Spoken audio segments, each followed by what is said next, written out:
Welcome back, my friend. The lamps are lit, the wind has quieted, and somewhere in the shadows the Niffler has found something shiny again. But this time, it's not gold. It's a story. And tonight, he's ready to share it with you. So settle in and listen closely. It begins like this. Yellow leaves whirled beyond the Transfiguration classroom window, like spirits of bygone years unable to find rest. Albus Dumbledore stood by the tall Gothic window, gazing at the forbidden forest, shrouded in autumn mist. His reflection in the ancient glass seemed ghostly: silver hair, half-moon spectacles, a face carved with wrinkles that had appeared not so much from years as from the weight of memories. 66 years old. 2 years since his wand had last crossed with Gellert Grindelwald's. 2 years since he had defeated the most dangerous dark wizard of modern times. 2 years that should have brought peace, but had instead only deepened wounds that no one could see.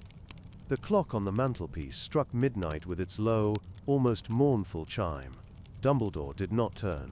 He continued to stare into the darkness beyond the window, where the lights of Hagrid's hut flickered between the trees.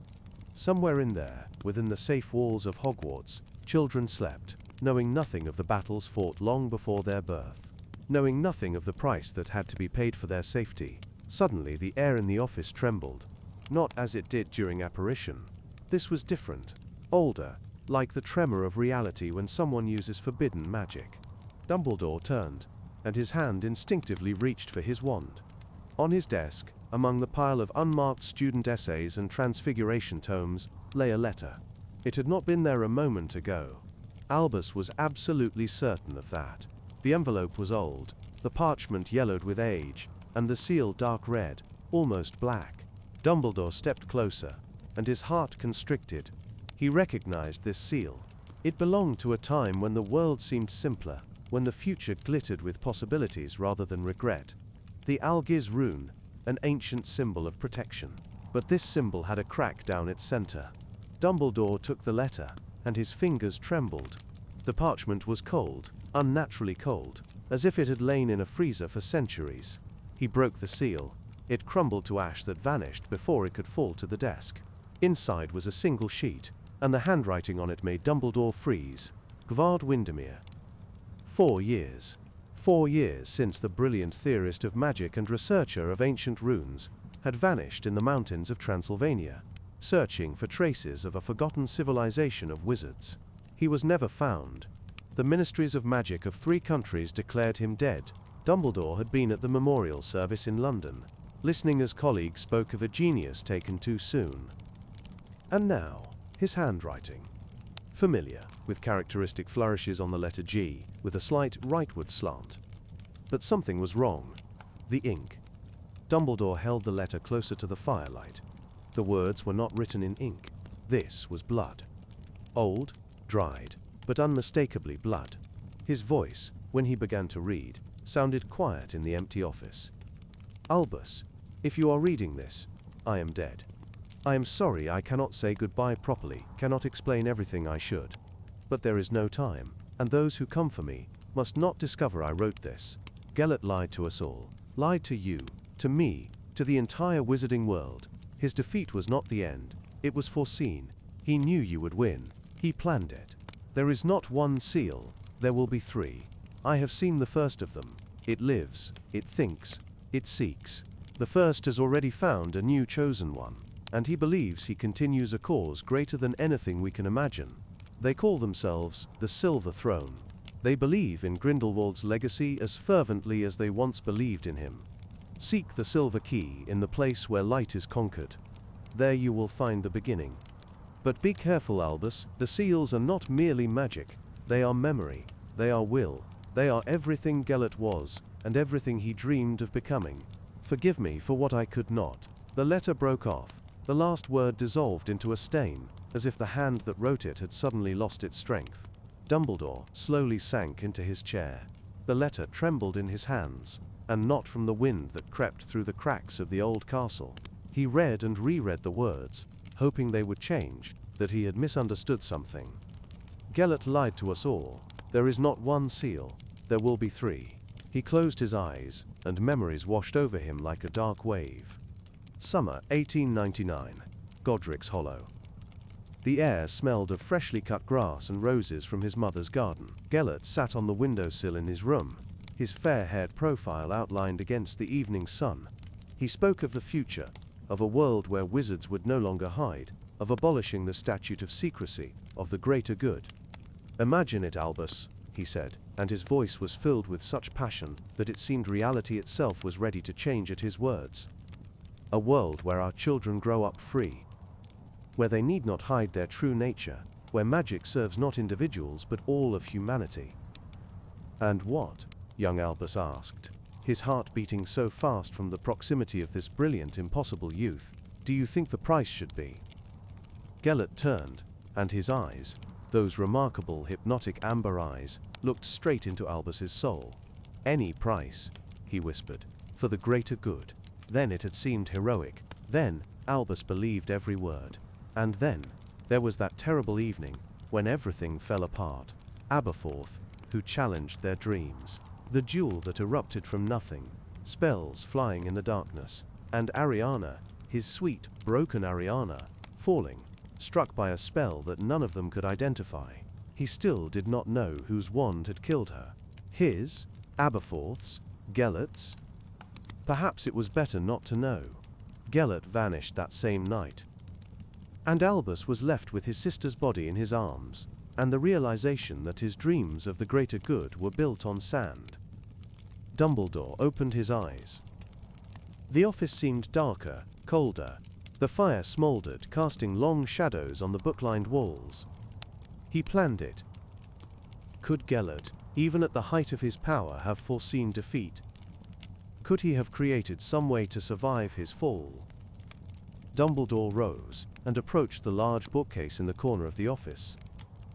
His fingers slid along the spines of books until they found what they sought. An old volume in green binding, Dark Arts of Immortality, History and Theory by Aristide Spinks. He opened the book to the section on binding souls to objects. Horcruxes. The darkest of dark magic, forbidden by every civilized wizarding society. But Gavard had written of seals, not horcruxes. Of memory, will, legacy. This was something else. Something, perhaps, even more dangerous. Dumbledore knew he would not sleep this night. He also knew he could not manage alone. He needed information. He needed answers. And the only place where he could get them was the Ministry of Magic. Dawn found Albus Dumbledore at the threshold of the Ministry of Magic in London. He apparated to the old telephone box on a neglected street, dialed the code, and heard the familiar metallic voice. "Welcome to the Ministry of Magic. Please state your name and purpose of visit." "Albus Dumbledore, private meeting with the head of the Department of International Magical Cooperation." A pause, then the clicking of mechanisms. "Visitor, please take the badge and attach it to your robes." A silver badge emerged from a slot in the box. It read, "Albus Dumbledore, private visit." The floor of the box descended, transforming into a lift, and Dumbledore began his descent into the heart of magical London. The ministry in the morning was filled with noise and bustle. Wizards and witches hurried through corridors with folders and rolls of parchment. Owls flew overhead delivering mail, and magical fireplaces in the atrium flashed green, releasing new visitors every second. Dumbledore passed the enormous golden fountain in the center of the atrium, a magical statue of a wizard, a witch, a centaur, a goblin, and a house elf, all gazing adoringly at the wizard. He had always felt uncomfortable with this fountain. There was too much in it of the same spirit that had once fed Gellert's dreams. Taking the lift to the 5th floor, he walked through a labyrinth of corridors to an office where a plaque on the door read, "Department of International Magical Cooperation." "Head, Torquil Travers." He knocked twice. "Come in," came a tired voice. Torquil Travers was a short wizard of about 50, with a carefully trimmed graying beard and piercing dark eyes. When Dumbledore entered, he rose from behind a desk piled with documents. "Professor Dumbledore," he bowed, but there was surprise in his voice. "I did not expect you today. Please sit. Tea."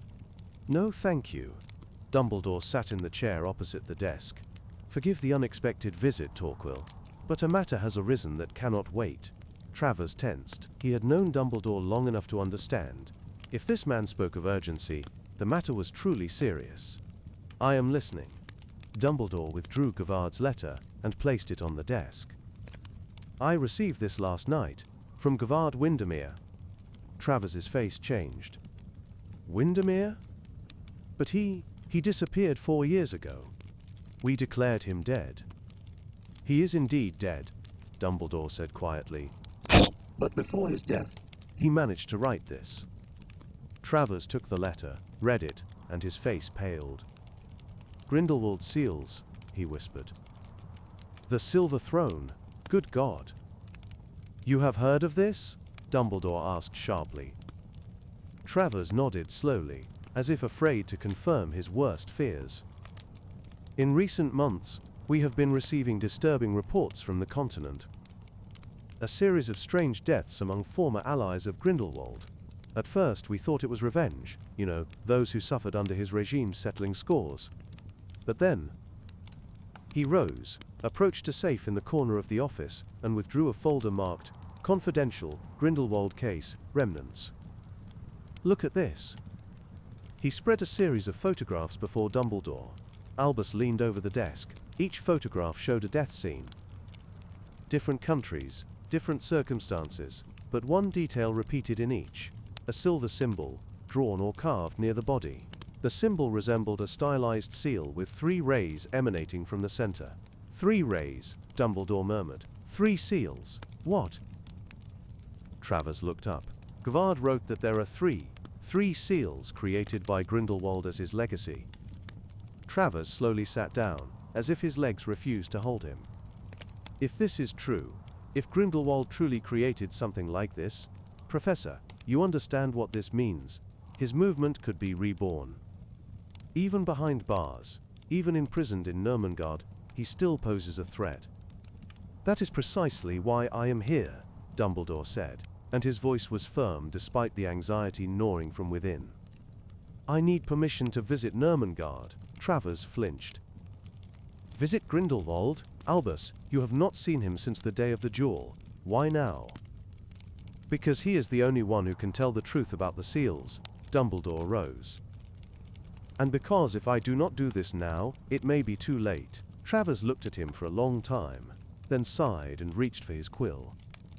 "I will give you a letter of recommendation. But Albus, be careful. Grindelwald, even without a wand, even behind bars, he is still the most dangerous person I know. And if he truly planned something..." "I know," Dumbledore interrupted quietly. "Trust me, Torquil, I know this better than anyone." The portal to Austria was in an old cafe on the outskirts of London, hidden from Muggle eyes by charms. Dumbledore stepped into the fireplace, threw a handful of flue powder, and clearly pronounced, "Nurmengard, visiting hall." The world spun in a green whirlwind, and in a moment he found himself in a cold stone room with high ceilings. The windows were narrow, more like arrow slits, and through them came the grey light of an overcast day. The guard, a grim wizard with a scar across his entire face, checked his documents. "Albus Dumbledore," he read aloud, and a note of surprise sounded in his voice. "A visit to prisoner 001, Gellert Grindelwald." He looked at Dumbledore with undisguised curiosity. "You are the first visitor in 2 years, sir. He will be expecting you." "Expecting?" Dumbledore frowned. "He said you would come." The guard spoke more quietly, almost in a whisper. "The day before yesterday. He said, Albus will come for answers. He always comes for answers. We thought he was delirious, but he was not delirious." Dumbledore was led deep into the bowels of the fortress, down stone stairs that seemed to have no end. The air grew colder with each step. The walls here were ancient, stone blocks covered with moisture and moss. Magical torches burned with blue flame, casting ghostly light. Finally they stopped before massive doors of dark iron, covered with runes of magic suppression. 15 minutes, the guard said. "No more." "And sir, Do not believe anything he says. He is a master of deception. Dumbledore nodded. The doors opened with a heavy groan. The cell was small, ascetic. Stone walls, stone floor, stone bed with a thin mattress. The only window, a narrow slit near the ceiling, admitted a little daylight. And in the corner of the cell, sitting in the only wooden chair, was Gellert Grindelwald. 2 years of imprisonment had left their mark. He had grown thin, his once luxurious robes reduced to a grey linen shirt and trousers. The snow-white hair that had once fallen to his shoulders was now cropped short. But his eyes, those amber hypnotic eyes, had not changed one iota. They looked at Dumbledore with the same intensity as 48 years ago. Albus. Gellert's voice was hoarse from infrequent use, but the same magnetic force was still felt in it. How long I have waited for this meeting. Dumbledore stopped a step from the door. Part of him wanted to turn and leave. Part of him wanted to stay forever. Gellert. He forced himself to speak evenly. I have come for answers. A smile touched Grindelwald's lips. A bitter, sad smile. Come seeking my forgiveness, Albus, or my blessing? I have come to learn about the seals, Dumbledore replied sharply. About what you created before your fall. Gellert tilted his head, as if examining an interesting specimen. Seals, he repeated, savoring the word. So old Gavard managed to write to you before, well, before his story ended. Dumbledore's heart constricted. You killed him. Not personally. Gellert rose, and even in prison clothes he retained a certain regality. I am here, as you see, behind secure bars. But my followers, well, some ideas live longer than their creators, do they not? He stepped closer, and Dumbledore forced himself not to retreat. You were always so naive, Albus, Gellert spoke quietly, almost tenderly. Did you think defeat would stop me? Did you think the duel between us was the end? You created them as a contingency plan, Dumbledore understood. In case you lost, not lost, Gellert corrected, in case I was stopped prematurely. You see, Albus, I always knew our fate. I saw it in dreams, in visions, in tarot cards that an old seer laid out for me in Prague in 1937. You and I, we are destined to clash. And when we clash, your love will make you stronger than my power. He stopped right in front of Dumbledore, and in his eyes was pain, so deep and genuine that Albus involuntarily held his breath. But love that makes one strong also makes one weak, Gellert whispered. I planted the seeds long before our final meeting. The seals are not horcruxes, Albus. They are something far more elegant. They are my will, my vision, my understanding of what the world should be, and they will find those worthy to continue what was begun.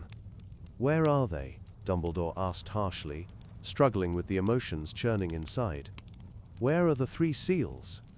Gellert smiled, and there was something terrible in that smile. If I told you, it would spoil the game, would it not? No, Albus, you always loved riddles.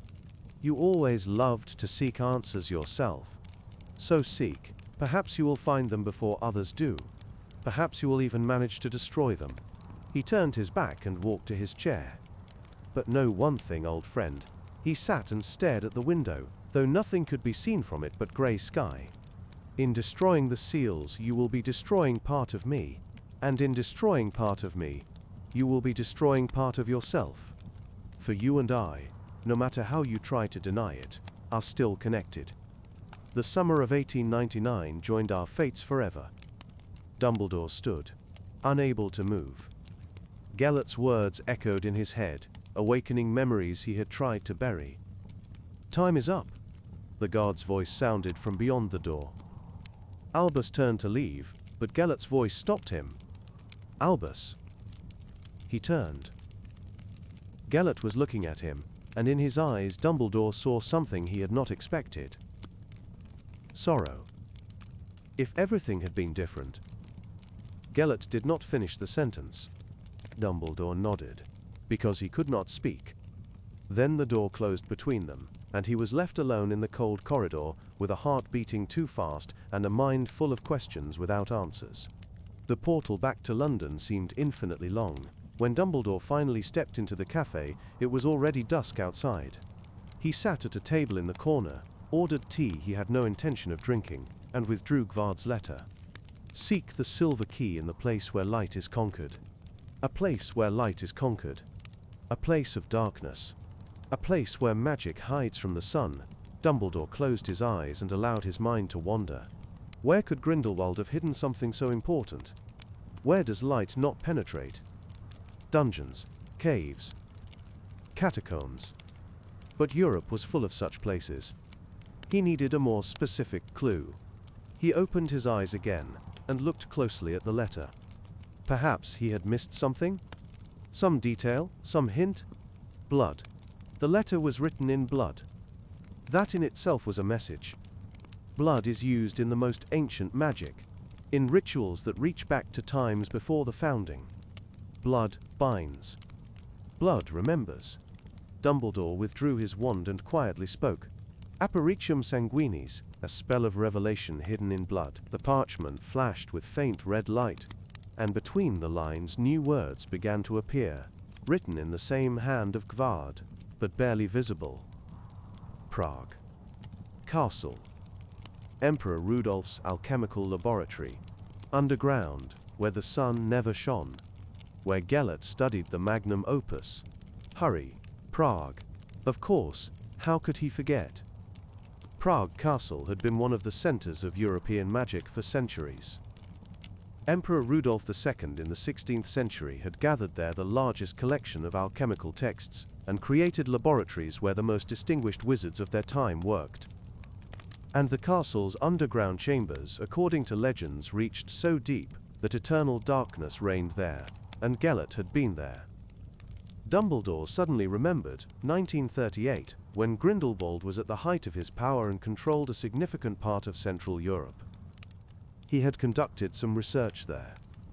The ministries of various countries received reports of strange magical outbursts in the castle area, but no one dared to interfere. Now Dumbledore understood why. Gellert had been creating the seals. He rose so abruptly that the chair scraped across the floor.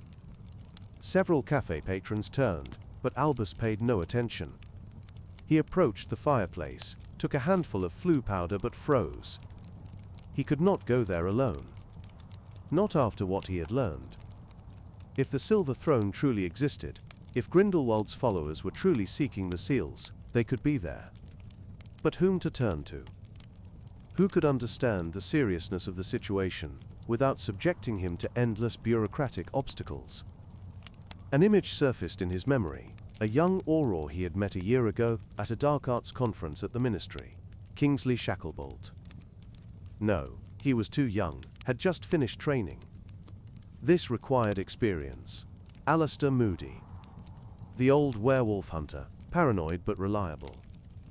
But Moody was now in Romania, investigating a case of illegal dragon trafficking. Dumbledore clenched his fists. He could not wait. Every hour could be critical.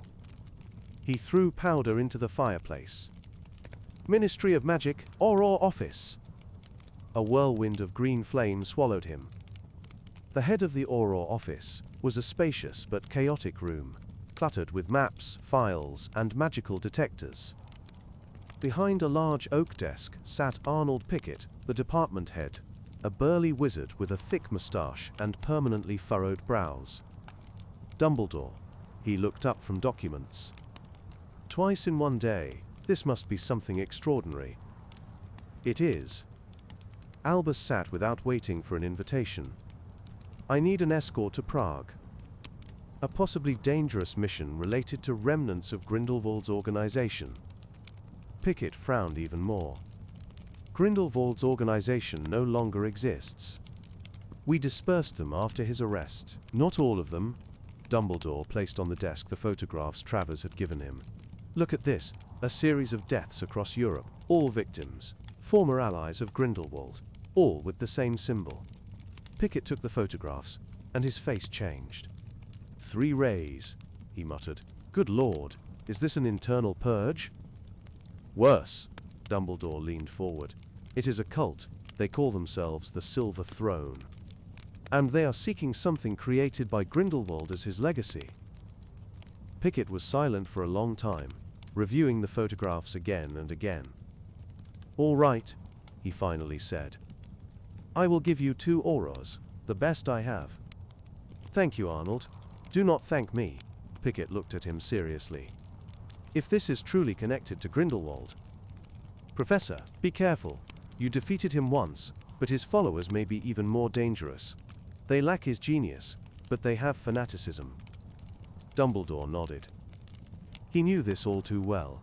An hour later he stood by the fireplace, with 2 aurors. Both were young. But in their eyes, Dumbledore saw the experience of real battles. Professor Dumbledore, the first greeted, a tall wizard with dark skin and a scar across his right eye. "Auror Damien Crest, at your service." Auror Elara Thorn, the second, introduced herself, a slender witch with a short blonde braid and piercing grey eyes. "Chief Pickett said you are heading to Prague on reconnaissance." "Yes." Dumbledore gripped his wand. "But we must be prepared for the worst. If I am right, there may be enemies there." "Understood." Crest nodded. "We are ready." They stepped into the fireplace one by one, each pronouncing, "Prague, Magical Quarter." The Prague Magical Quarter was hidden from Muggle eyes by charms in the Old Town. It was a labyrinth of narrow streets between tall red brick buildings, where windows glowed not with ordinary light, but with magical flame of various colors. The air smelled of ancient magic, spicy herbs from apothecary shops, and fresh bread from a bakery where dough was kneaded with spells. It was already late evening, and most shops were closed. Only individual wizards wandered the streets, wrapped in cloaks against the autumn cold. "The castle is north from here," Thorn said, looking at a compass that indicated magical sources. "About a mile." They moved through the streets, keeping to the shadows. Dumbledore felt tension growing with each step. Something in the air seemed wrong, a kind of frozen silence that enveloped the quarter. "Professor," Crest said quietly, "we are not alone." Dumbledore stopped, his magical sense unfurled, scanning the space around them, and he felt it, several magical presences watching them from the darkness. "How many?" he whispered. "At least 4. Thorn already held her wand at the ready. "Possibly more. They have been following us since the portal. They want to know where we are heading," Dumbledore understood. "The Silver Throne. If they turned and tried to flee, they would be tracked. If they continued to the castle, they would lead enemies straight to the seal." "We will split up," Dumbledore said quickly. "Auror Crest, Auror Thorn, you go to the castle by the eastern route. Draw their attention. I will go straight across Charles Bridge. Meet me at the northern gates of the castle in half an hour." "But Professor," Thorn began. "That is an order," Dumbledore interrupted firmly. "Go. Now." The Aurors, trained to obey, nodded and disappeared into a side alley. Dumbledore waited a moment, then sharply turned, and walked in the opposite direction. As he expected, the magical presences split up. 2 followed the Aurors, 2 remained with him. He quickened his pace, emerging onto the square before Charles Bridge. The ancient stone bridge stretched over the Vltava, illuminated by the dim light of lanterns. Statues of saints towered on both sides, their stone faces gazing at the dark water below. Dumbledore stepped onto the bridge. His steps echoed on the stone. He felt the 2 presences approaching from behind, no longer trying to hide. In the middle of the bridge he stopped and turned.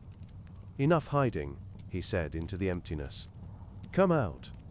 From the shadows on both sides emerged 2 figures in dark robes.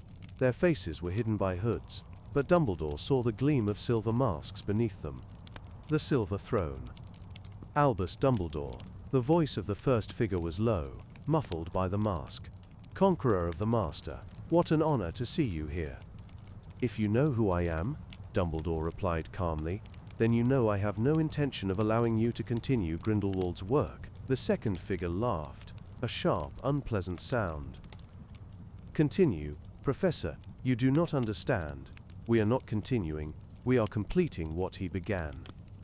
The seals are already awakening. The first has found its chosen one. Soon the others will find theirs, and then the world will see the true power of the Master's vision." Gellert Grindelwald was a brilliant wizard, Dumbledore said quietly, but his vision was based on power over others, on subjugating those he deemed inferior. That is not a future, that is a path into darkness. Darkness? The first figure stepped closer. You speak of darkness, Professor? You, who loved the Master. Who stood beside him and dreamed of the same world? The words struck Dumbledore like a physical blow. How did they know? How could they know about the summer of 1899? The seals remember, the second figure whispered, as if reading his thoughts. They carry not only his knowledge, Professor, they carry his memories. And in those memories, you. His greatest love, his greatest weakness. Dumbledore gripped his wand so tightly his knuckles turned white. Gellert was my friend, he said, and his voice trembled with hidden emotions. And my greatest mistake. But that summer ended with my sister's death, and the realization of what path he walked. I stopped him once, and I will stop what he left behind. Then, the first figure raised their wand. You will have to stop us. Incendio! The second figure shouted. Fire exploded in the air, rushing toward Dumbledore. But Albus was ready. His wand traced a circle, and the flames divided, flying past him on both sides and scattering in sparks over the water. Protego Maxima, he created a shield that blocked the next wave of spells. The duel on Charles Bridge was lightning fast and merciless. The two attackers worked in coordination, attacking from different sides, trying to break through his defense. But Dumbledore had not defeated Grindelwald for nothing. His wand moved with surgical precision, deflecting spells, counterattacking, creating illusions to confuse the enemies. He did not seek to kill, only to neutralize, capture, interrogate. Expelliarmus, he disarmed the first attacker, whose wand flew high into the air and fell into the Voltava. But the second was faster. Confringo, an explosive spell hit the stone balustrade near Dumbledore, shards flying in all directions. Albus rolled away, feeling sharp pain in his left shoulder. A fragment of stone had cut through his robes. Blood flowed in a warm trickle down his arm. The disarmed attacker did not flee. Instead, he pulled something from his pocket, a small silver medallion that glowed with faint light. The seal calls, he whispered, and his voice was full of reverence. The seal protects its own. The medallion flashed with bright silver fire. A magical wave exploded from it, and Dumbledore felt something unnatural awakening in the air. This was not ordinary magic. This was something older, more powerful. From the medallion a figure began to form, semi-transparent, made of silver light, and when it took shape, Dumbledore froze. It was Gellert, not the old, imprisoned Gellert of Nurmengard. This was Gellert from the time of his power, tall, handsome, with white hair falling to his shoulders, with eyes that burned with confidence and strength. Albus. The vision's voice was distant, an echo of the real one. Even now you follow me. Even now you cannot let me go. You are not real, Dumbledore said, but his voice sounded uncertain, even to himself. I am as real as you allow me to be. The vision smiled, that same smile that once made young Albus's heart beat faster. I am a memory. I am will. I am everything Gellert was, and everything he wanted to become. The silver figure raised its hand, and a wave of magic released from it. Dumbledore barely managed to create a shield. The force of the impact made him retreat 3 steps back, almost to the very edge of the bridge. Professor, came the voices of Crest and Thorn. The Aurors appeared on the bridge, their wands raised. Do not approach, Dumbledore shouted. This is a seal. It will respond to magic. But it was too late. Thorn launched a stunning spell at one of the attackers, and the silver vision of Gellert turned to her. His eyes flashed, and a wave of magic struck the witch so hard she flew backward, losing consciousness before she fell. Crest rushed to her, covering her with a protective shield. Dumbledore knew he had to act quickly. He could not defeat the seal with brute force. It fed on the magic around it. But he could try something else. He lowered his wand and stepped forward, straight toward the silver vision. Gellert, he said quietly. If you are truly a memory, if you are truly part of who he was, then you remember the summer of 1899. You remember our conversations under the starry sky. You remember how we dreamed not only of power, but of a world where magic serves everyone, not just the chosen few. The vision froze. Something changed in its eyes. You remember Ariana, Dumbledore continued, and his voice broke. You remember how she died. You remember that it was that evening our paths diverged forever. Ariana. The vision whispered, and for the first time emotion sounded in its voice. Pain. Our greatest tragedy. Yes. Dumbledore was now within arm's reach of the silver figure. And it is because of her I know. What you created these seals. They will not bring the bright future we once discussed. They will bring only more deaths. More Arianas. The vision looked at him for a long time, and invisible tension vibrated in the air between them. Then, unexpectedly, it began to disintegrate. You were always wiser than I, Albus, it whispered, fading, even when I thought I was stronger. The silver light went out. The medallion in the attacker's hand cracked and crumbled to ash. The two members of the silver throne stood stunned. Their magical weapon was gone. They were defenseless. Incarcerus, Dumbledore said calmly, and ropes appeared in the air, binding both attackers. Crest lifted Thorn, who was beginning to regain consciousness. What was that? She muttered. An echo. Dumbledore replied quietly, looking at the ash that remained of the medallion. An echo of the past that refuses to let go. He approached the bound attackers and removed the mask from the first. Beneath it was a young man of about 25, with a fanatical gleam in his eyes. Who is your leader? Dumbledore asked. Who leads the Silver Throne? The young wizard smiled through his pain. The Herald. The one chosen by the first seal. The one who will lead us to fulfillment of the Master's vision. And where is he? You are too late, Dumbledore. The attacker laughed. The Herald is already at the castle.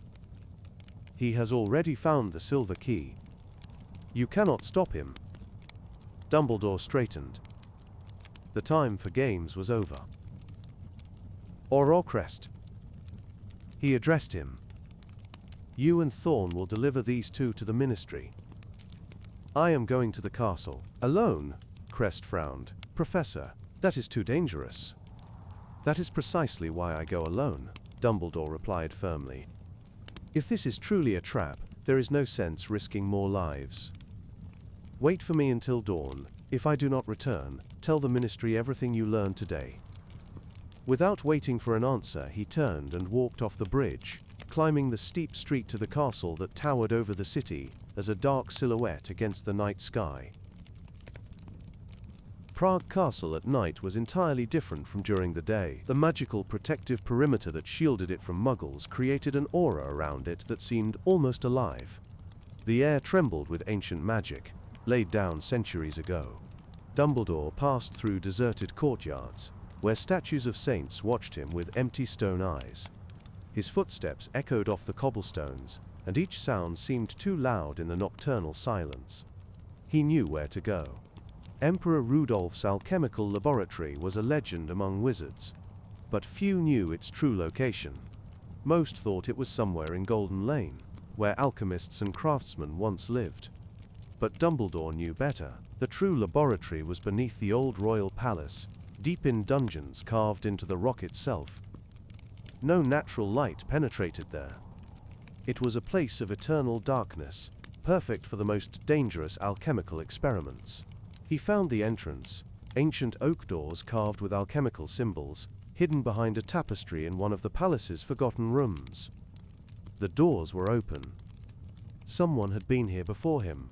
Dumbledore lowered his wand and whispered, "Lumos." Soft silver light flooded the space before him, illuminating stone steps descending into darkness. He began his descent. The steps were ancient, worn by centuries of footfalls. The walls on both sides were damp, covered with moss and strange stains that glowed with a faint greenish tinge, remnants of alchemical reactions that had occurred here centuries ago. The deeper he descended, the colder the air became. His breath turned to vapor. He felt the magic in this place pulsing, ancient and powerful, like the heartbeat of a sleeping giant stirring beneath the earth. The descent seemed endless. Dumbledore counted steps, 50, 100, 150. They spiraled downward, delving into the very heart of the rock upon which the castle stood. The air grew heavy, saturated with smells that should not have existed after so many centuries. Sulfur, mercury, something sweet-bitter that reminded him of arsenic. Finally, the steps ended, revealing a narrow corridor with a low ceiling. Dumbledore bowed his head to avoid hitting the stone and walked forward. The walls here were covered with carvings, alchemical symbols, astrological signs, Latin inscriptions telling of the quest for the Philosopher's Stone and the elixir of immortality. Emperor Rudolf II of Habsburg. Dumbledore remembered the history of this monarch, a mad genius who had spent half the empire's treasury on alchemical experiments. He had invited to his court the most distinguished wizards and Muggle scientists of the time, promising them gold and protection in exchange for knowledge. It was said he had truly achieved certain successes in the great work, but his discoveries vanished after his death in 1612. The corridor widened, and Dumbledore found himself at the threshold of a large stone hall. This was the laboratory. It was enormous, with high vaulted ceilings supported by massive columns carved with images of dragons, the phoenix, and other alchemical symbols. Along the walls stretched shelves of tomes, most covers eaten by time and moisture. Enormous glass vessels stood on tables, retorts, flasks, distillation chambers, some still containing liquids of strange colors that glowed with faint phosphorescent light. In the center of the hall stood a large round table of black granite, entirely covered with carved symbols. This was what alchemists called the opus magnum, the great table, designed for the most important transmutations, and on this table, something glowed. Dumbledore approached closer, raising his wand. His heart pounded, not from fear, but from the anticipation of discovery. On the surface of the table, in the very center of concentric circles of runes, lay an object, the length of a palm. A key, but not an ordinary one. It was made of some silvery metal that seemed barely transparent, as if cast from moonlight. Runes ran across its surface, constantly changing, flowing into one another, creating an endless pattern. The silver key. Dumbledore extended his hand but froze an inch from the object. Something was wrong. The air around the key vibrated almost imperceptibly, and he felt protective magic. Ancient, powerful, woven with mastery, rarely found even among the most distinguished wizards. Hymenum Revelio, he whispered quietly, sending a wave of magic through the hall. The revealing spell spread like an invisible web, scanning the space. Nothing. He was alone. Or someone was so masterful at concealment that even this spell could not detect them. Dumbledore carefully approached the table, studying the runes around the key. Some he recognized, ancient Germanic symbols of protection, Scandinavian signs of binding, even a few Egyptian hieroglyphs meaning eternity and memory. But there were others he had never seen, complex interweavings of lines that seemed alive, pulsing with their own rhythm. This was not merely protective magic. This was magic of preservation. Gellert had created something meant to survive centuries, perhaps even millennia. Dumbledore concentrated, sensing the structure of the spell. It was like a puzzle. If you pressed in the wrong place, it would activate the defenses. But if you found the right point, the right sequence. His wand traced a circle in the air, leaving a trail of silver light. Then a second circle, perpendicular to the first. Then a third. A sphere of 3 magical circles surrounded the key. Alohomora Antiquus, Dumbledore whispered, using the ancient version of the unlocking spell that few remembered. The sphere glowed, and the runes on the table responded. They began to move faster, forming new patterns. Dumbledore watched, waiting. This was a dialogue between his magic and Gellert's magic, a conversation across time and space. Finally, the runes froze in a certain position, and the protective field around the key dissipated like morning mist. Dumbledore extended his hand and touched the key. The world exploded. He was no longer in the laboratory. He stood in a bright room with tall windows through which summer sunlight poured. Beyond the window he saw a garden full of roses, red, white, yellow, pink. The fragrance of flowers was so intense, it seemed the very air was saturated with them. Godric's Hollow. His house, the summer of 1899. Albus, are you listening? He turned sharply. By the window stood Gellert, young, beautiful, with white hair shining in the sun, with amber-colored eyes that looked at him with such intensity it took his breath away. "This is not real," Dumbledore muttered. "This is a memory, a vision." "It is both," Gellert smiled. "This is a moment fixed in time. The moment when I showed you magic's greatest secret." He approached the table where an open book lay. Dumbledore recognized it, an ancient tome on the dark arts they had found in his father's library. "Do you remember this day?" Gellert asked, turning the pages. "August. The heat was unbearable. Your mother asked us to help in the garden, but we hid here, reading about forbidden magic." Dumbledore remembered. Of course he remembered. That day was forever etched in his memory. "I showed you this," Gellert pointed to a page, "binding consciousness to objects." On the page was a diagram, a complex network of runes surrounding a central symbol. Below it, text in Latin, "Anima immortalis per objectum," immortal soul through object. "This is not a Horcrux," young Gellert said, and his voice was full of excitement. "Horcruxes are crude, brutal, they require murder, the tearing of the soul. That is barbarism. But this," he touched the page almost with reverence, "this is something else. This is not the splitting of the soul. This is the creation of an imprint of consciousness. A copy that lives in the object, carries knowledge, memories, the very essence of a person." "But why?" Dumbledore asked, or his younger version. He was no longer certain where the memory ended and his present consciousness began. "For immortality," Gellert turned to him, and in his eyes burned the fire of a dreamer. "Not physical immortality of the body. The body is weak, it ages, it dies. But immortality of ideas. Imagine, Albus, if Merlin had created such a thing, if Aristotle or Ptolemy had preserved their consciousness in objects. Imagine how much knowledge would not have been lost, how much wisdom could have been passed to future generations." He stepped closer, and Dumbledore felt the familiar warmth of his presence, the warmth that had warmed his heart that summer. "We could do this," Gellert whispered. "You and I. When we change the world, when we bring wizards to their true destiny, we can leave behind more than just memories. We can leave the very essence of our vision. And then, even centuries hence, our ideas will live." Young Albus looked at him, enchanted not only by the words, but by the very person speaking them. In those days he believed every word Gellert said. Believed that together, they could create a better world. "But how does it work?" he asked, leaning over the book. "How do you preserve consciousness without tearing the soul?" "Through memory," Gellert pointed to the diagram. "Memory is the key. Not memories of events, but deeper memory. Memory of who you are. Your convictions, your dreams, your essence. This memory is transferred to the object through a ritual that combines alchemy, ancient runes, and the most powerful magic of will." He turned, looked into Albus's eyes. "But most important, you need purpose. Horcruxes are created from fear of death, from the desire to survive at any cost. This makes them dark, distorted. But if you create an imprint of consciousness with a different purpose, not for survival, but for transmitting knowledge, for preserving vision, then the magic will be different. Lighter, purer." The scene began to blur, like watercolor in rain. Gellert retreated, his figure becoming transparent. "I created the seals not from fear, Albus," his voice echoed even as the image faded. "I created them from love, love for the vision we once shared. And love for you. Because even knowing you would defeat me, I wanted to leave something that would explain to you why.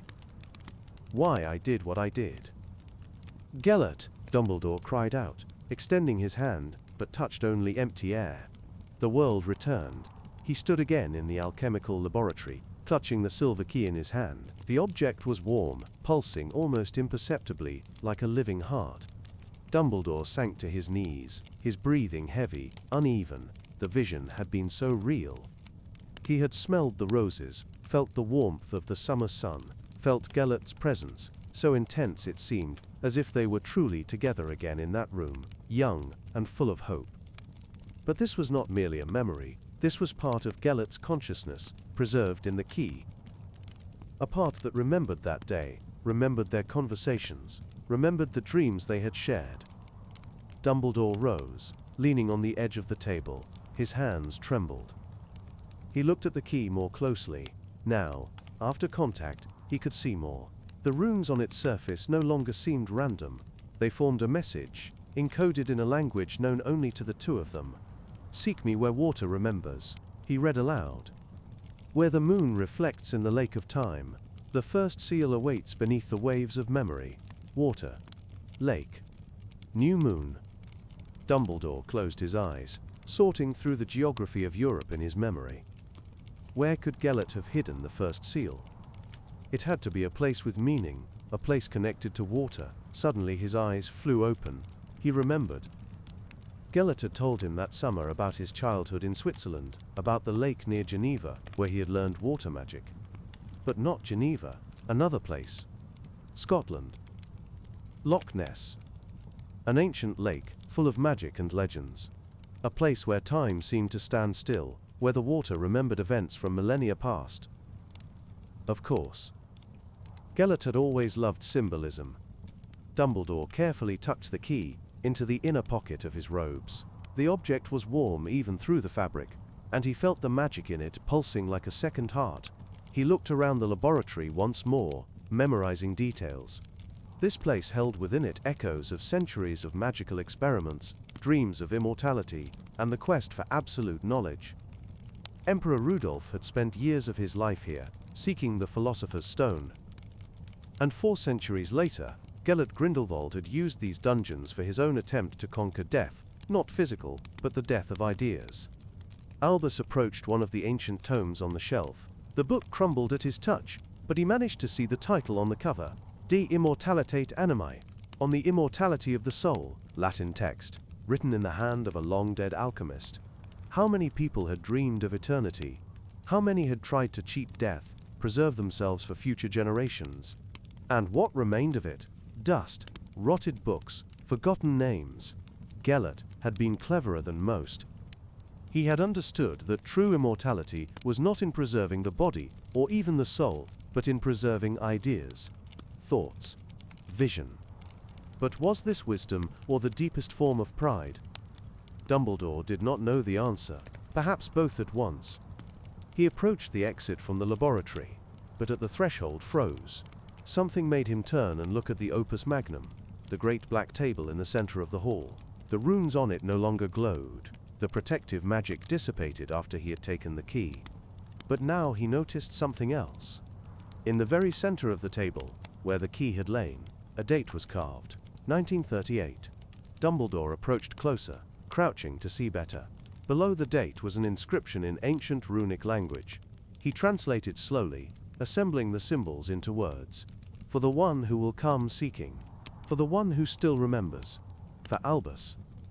Dumbledore's heart constricted so tightly that for a moment he could not breathe. Gellert had left this message for him. Not for his followers. Not for future generations of wizards. For him. Personally. All the seals, all the keys. This was not merely an attempt to preserve his vision of the world. This was a message. A message across time, across war, across defeat.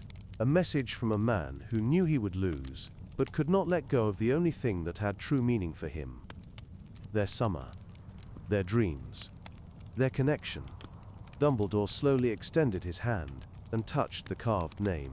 The stone was cold beneath his fingers, but the words burned like fire. "Why couldn't you just let go?" he whispered into the emptiness. "Why couldn't you allow us both to move on?"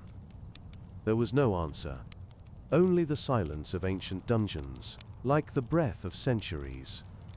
Albus rose. His knees seemed weak. His back ached from the tension of recent hours. He felt old, older than his 66 years. He felt the weight of all the years lived, all the mistakes made, all the opportunities lost. He left the laboratory, climbed the endless steps back to the castle.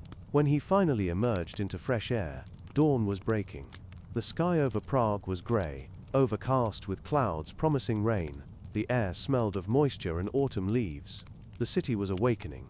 He heard distant sounds, church bells calling to morning service, the footsteps of early passers-by on cobblestones, the cry of gulls over the Vltava. Dumbledore walked to the edge of the castle terrace and looked at the city spreading below. Prague was beautiful in its antiquity. Red-tiled roofs, spires of Gothic cathedrals, narrow streets of the old town. How much history did these streets contain? How many lives, dreams, tragedies? He withdrew the silver key and looked at it in the grey light of dawn. The object seemed simpler in daylight, less magical. But he knew this was an illusion. The magic in the key was deep, ancient, so complex that even he, one of the most distinguished wizards of his time, could not fully comprehend it. "Seek me where water remembers," he muttered, rereading the runic message on the key's surface. "Where the moon reflects in the lake of time, Loch Ness." He was almost certain, but almost was not enough. If he was wrong, if he went to the wrong place, he might lose the trail. And meanwhile, the Silver Throne, those fanatics who believed in Gellert's legacy, would continue seeking the other keys. He needed certainty. He needed to understand Gellert's logic. Dumbledore closed his eyes and allowed himself to return to memories, not through the key's magic this time, but through his own memory. He recalled the summer of 1899, every conversation, every walk, every moment spent together. Gellert loved to tell of his travels.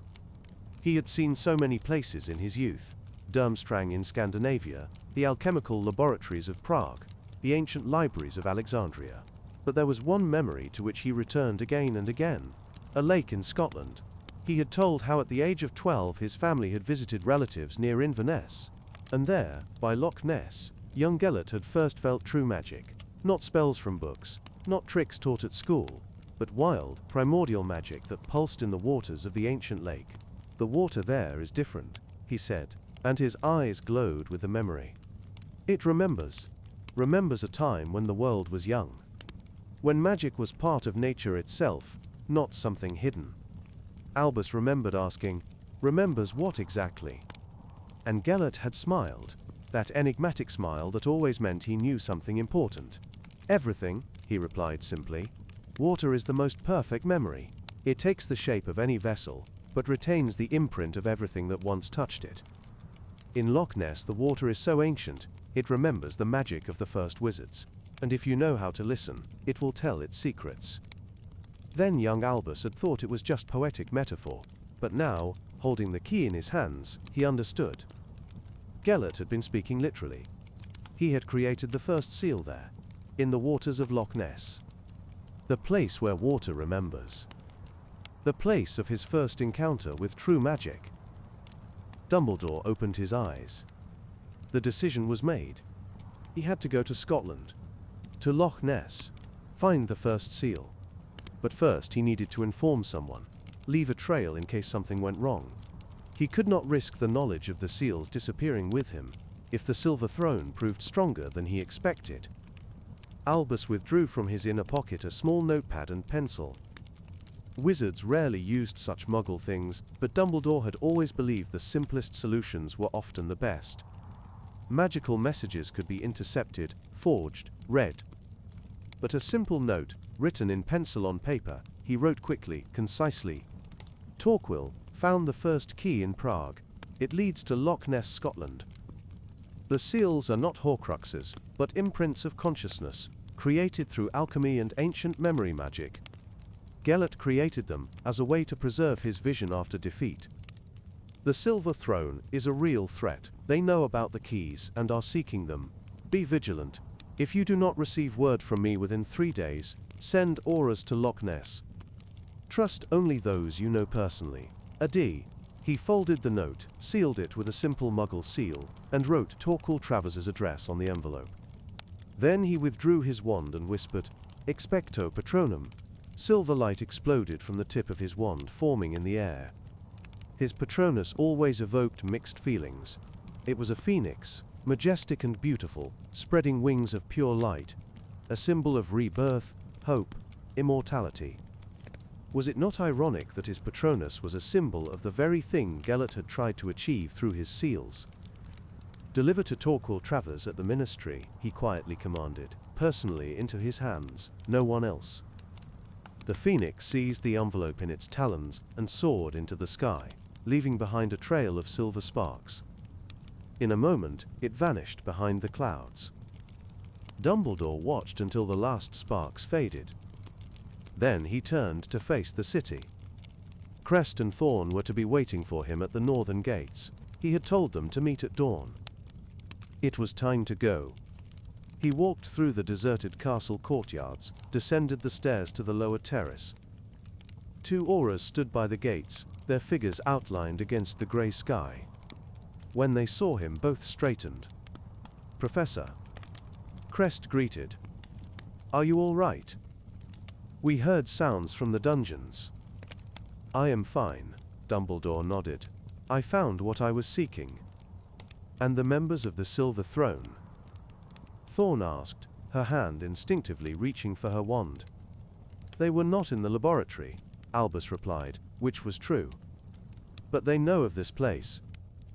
The Ministry must strengthen surveillance of locations connected to Grindelwald." "What next?" Crest asked. "You return to London," Dumbledore said. "Report to Chief Pickett about everything that happened. Tell him the Silver Throne is larger and better organized than we thought. They need to increase patrols. And you?" Thorn looked at him intently. "You are not returning with us." "I have other business." Dumbledore looked east where the sun was slowly rising behind the clouds. "Personal business?" The auras exchanged glances but did not dare object. They knew who stood before them, the wizard who had defeated Grindelwald himself. If he said he had personal business, they could not impose their escort. "Be careful, Professor," Crest said, bowing. Dumbledore watched as they walked down the narrow street toward the portal, their figures disappearing around a corner. Then he was left alone, on the deserted Prague street, with the silver key in his pocket and the weight of new knowledge on his shoulders.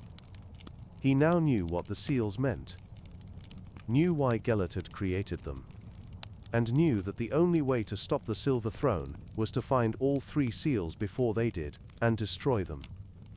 But for this he needed to delve deeper into the past he had tried to forget. He needed to face memories he had hidden from himself for decades. He needed to return to the places where everything began, and everything ended. Dumbledore withdrew his wand and raised it to the sky. The air before him shuddered, and the night bus appeared, a triple-decker purple monstrosity that appeared in the most unexpected places when a wizard needed transport. The doors opened with a loud creak, and the conductor, a young wizard with freckles, smiled at him. "Good morning, sir. Where are we headed?" "To Scotland," Dumbledore replied, climbing the steps. "To Inverness." "Inverness? Excellent choice, sir. Most comfortable seats on the second floor if you wish." The bus lurched forward with such force that Dumbledore barely managed to grab the handrail. He made his way to the second floor and sat by a window. Prague disappeared beyond the windows, dissolving into morning mist. The bus flew through space at incredible speed, leaping kilometers in seconds, piercing reality in places where magic was stronger. Dumbledore watched the world rushing past the glass. Forests, mountains, cities, rivers.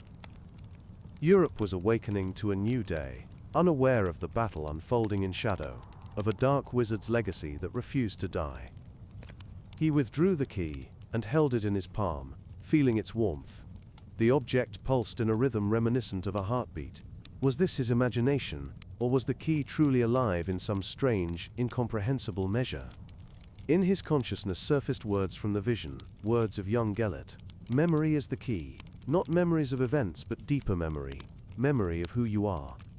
If the seals were carriers of Gellert's memory, carriers of his essence, then what would happen when he destroyed them? Would this not be the final murder of who Gellert had been? Not the man himself. He was already dead in every sense except physical, locked in Nurmengard. But his ideas, his dreams, the last echoes of their shared summer. Dumbledore closed his eyes. He was tired. Tired of fighting, of memories, of the necessity to meet the ghosts of the past again and again. But he could not stop. For if he stopped, if he allowed the Silver Throne to find the seals first, then a new war would begin. New deaths. New Arianas. And he could not allow that to happen, not again. The bus continued its frantic flight northward, to Scotland, to the ancient lake that held the secrets of millennia. And Albus Dumbledore sat by the window, clutching the silver key in his hand, preparing for the encounter with the past he feared more than any duel. For in the depths of Loch Ness awaited not merely a magical artifact, there awaited a part of Gellert, his memories, his will, his undying love that had survived even defeat. And Albus Dumbledore did not know if he had strength enough to face this, and emerge from the encounter unchanged. Beyond the window clouds flew past, the sky brightened, and somewhere ahead, beyond the horizon, the lake that remembered everything awaited him. The night bus deposited Dumbledore on the outskirts of Inverness, as evening was already covering Scotland with its grey shroud. The air here was different, damp, cold, saturated with the scent of heather and peat. The wind from the north brought a taste of salt from the distant sea, and something older, more primordial, an echo of magic that had lived in this land long before the coming of humans. Albus stood on a narrow road, looking toward the horizon, where a dark strip of water glittered between the hills. Loch Ness.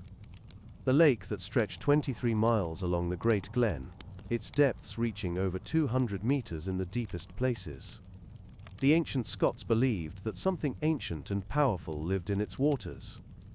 Muggles sought the legendary monster. But wizards knew another truth. Loch Ness was one of the oldest reservoirs of wild magic in Europe.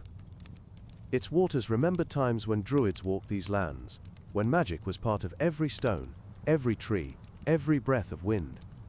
Here lines of force intersected, ancient magical currents that had nourished the earth for millennia. Gellert had not chosen this place by chance. Dumbledore raised the collar of his robes, protecting himself from the cold wind, and set off down a narrow path toward the shore. The sky darkened quickly, clouds thickening, hiding the last rays of sun. He felt the silver key in his pocket pulsing stronger with each step toward the water, as if responding to the proximity of what it was meant to lead to. The path wound between stones overgrown with lichen, past solitary pines bent under constant wind pressure. Dumbledore walked slowly, listening to the sounds around him. The splash of water against the shore, the cry of gulls somewhere above, the rustle of wind in the grass, everything seemed peaceful, but he knew better than to trust calm. The silver throne could not fail to guess where he was heading. If the herald had truly been chosen by the first seal, he would know its location. Perhaps they were already here. Perhaps waiting. Dumbledore stopped by a large stone jutting from the earth like an ancient guardian of the lake. He withdrew his wand and whispered a series of revealing spells. Magical scanning spread in waves, sensing the space around. Nothing. He was alone. For now. He approached the very edge of the water. The lake spread before him. Dark, almost black beneath the evening sky.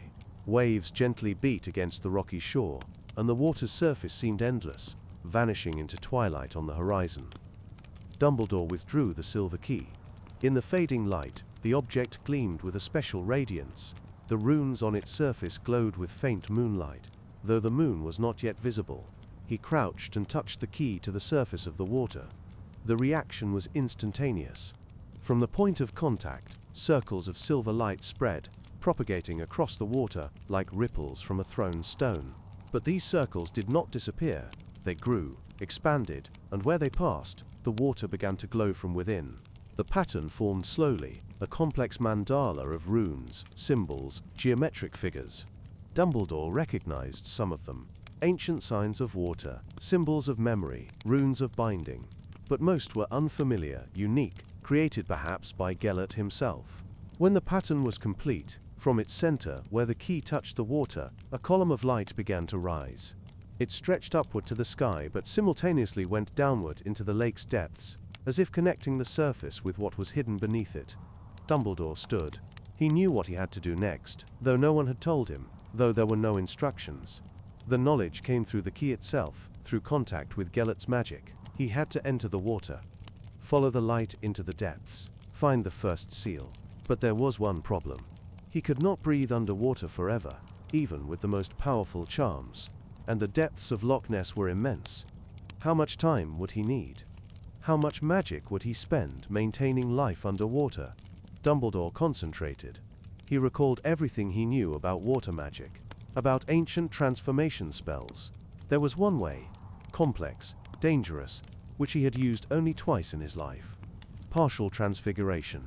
Not complete transformation into a sea creature, but only modification of lungs, the respiratory system, creation of temporary gills. This required incredible concentration for one mistake, and the spell could kill him faster than drowning. He raised his wand to his neck and began whispering the spell. The words were ancient, written in a language that no longer existed. His magic flowed through the wand, entered his body, began changing it from within. The sensation was incredibly strange, as if something alive stirred beneath his skin. On both sides of his neck appeared slits, temporary gills that would allow him to breathe underwater. His eyes changed, adapting to the darkness of the depths. His inner ear restructured to withstand pressure. When the transformation was complete, Dumbledore took a deep breath. The sensation of breathing was different, but it worked. He was ready. He stepped into the water. Cold embraced him instantly, but protective spells maintained body temperature. He walked deeper, water rising to his knees, to his thighs, to his chest. When it reached his neck, he felt the gills open, beginning to filter oxygen. Dumbledore took one last breath the usual way, then submerged completely. The world underwater was different, muffled, slowed. Sounds reached him distorted. Light from the key pierced the darkness, creating a column of silvery radiance going down into the abyss. He swam after it. The descent seemed endless. Meter by meter, Dumbledore plunged deeper, guided only by the key's light. Around him was darkness, so dense it seemed material. Sometimes he felt movement in the water, something large passing nearby but at a safe distance. Inhabitants of the lake. They sensed magic and kept away. His internal clock told him, 5 minutes, 10, 15. Pressure grew, despite protective spells. How much longer? Finally, the light before him changed. The column widened, illuminating something enormous. Dumbledore slowed, looking down. Ruins. They were ancient, built of enormous stone blocks covered with algae and shells. This was not a natural formation. Here, the hand of a builder was clearly evident. Columns, walls, arches, remains of something that had once been magnificent. A druidic temple. Dumbledore had heard legends of them. Ancient sanctuaries built by the first wizards of Britain long before Hogwarts. Most had been destroyed by time or Muggle conquerors. But this one had been preserved, protected by the lake's waters. And it was here that Gellert had hidden the first seal. Dumbledore swam between the ruins. Fish scattered at his approach. Strange, white, blind creatures that had never seen the sun. Algae swayed in invisible currents, their green glow adding to the ghostliness of this underwater world. The column of light led him to the center of the ruins, where stood the largest structure, a stone rotunda with columns around the perimeter. The roof had long since collapsed, but the walls held, covered with ancient carvings. Dumbledore swam closer and saw that the carvings depicted a story, the birth of the world, the coming of magic, the first wizards who learned to control the forces of nature.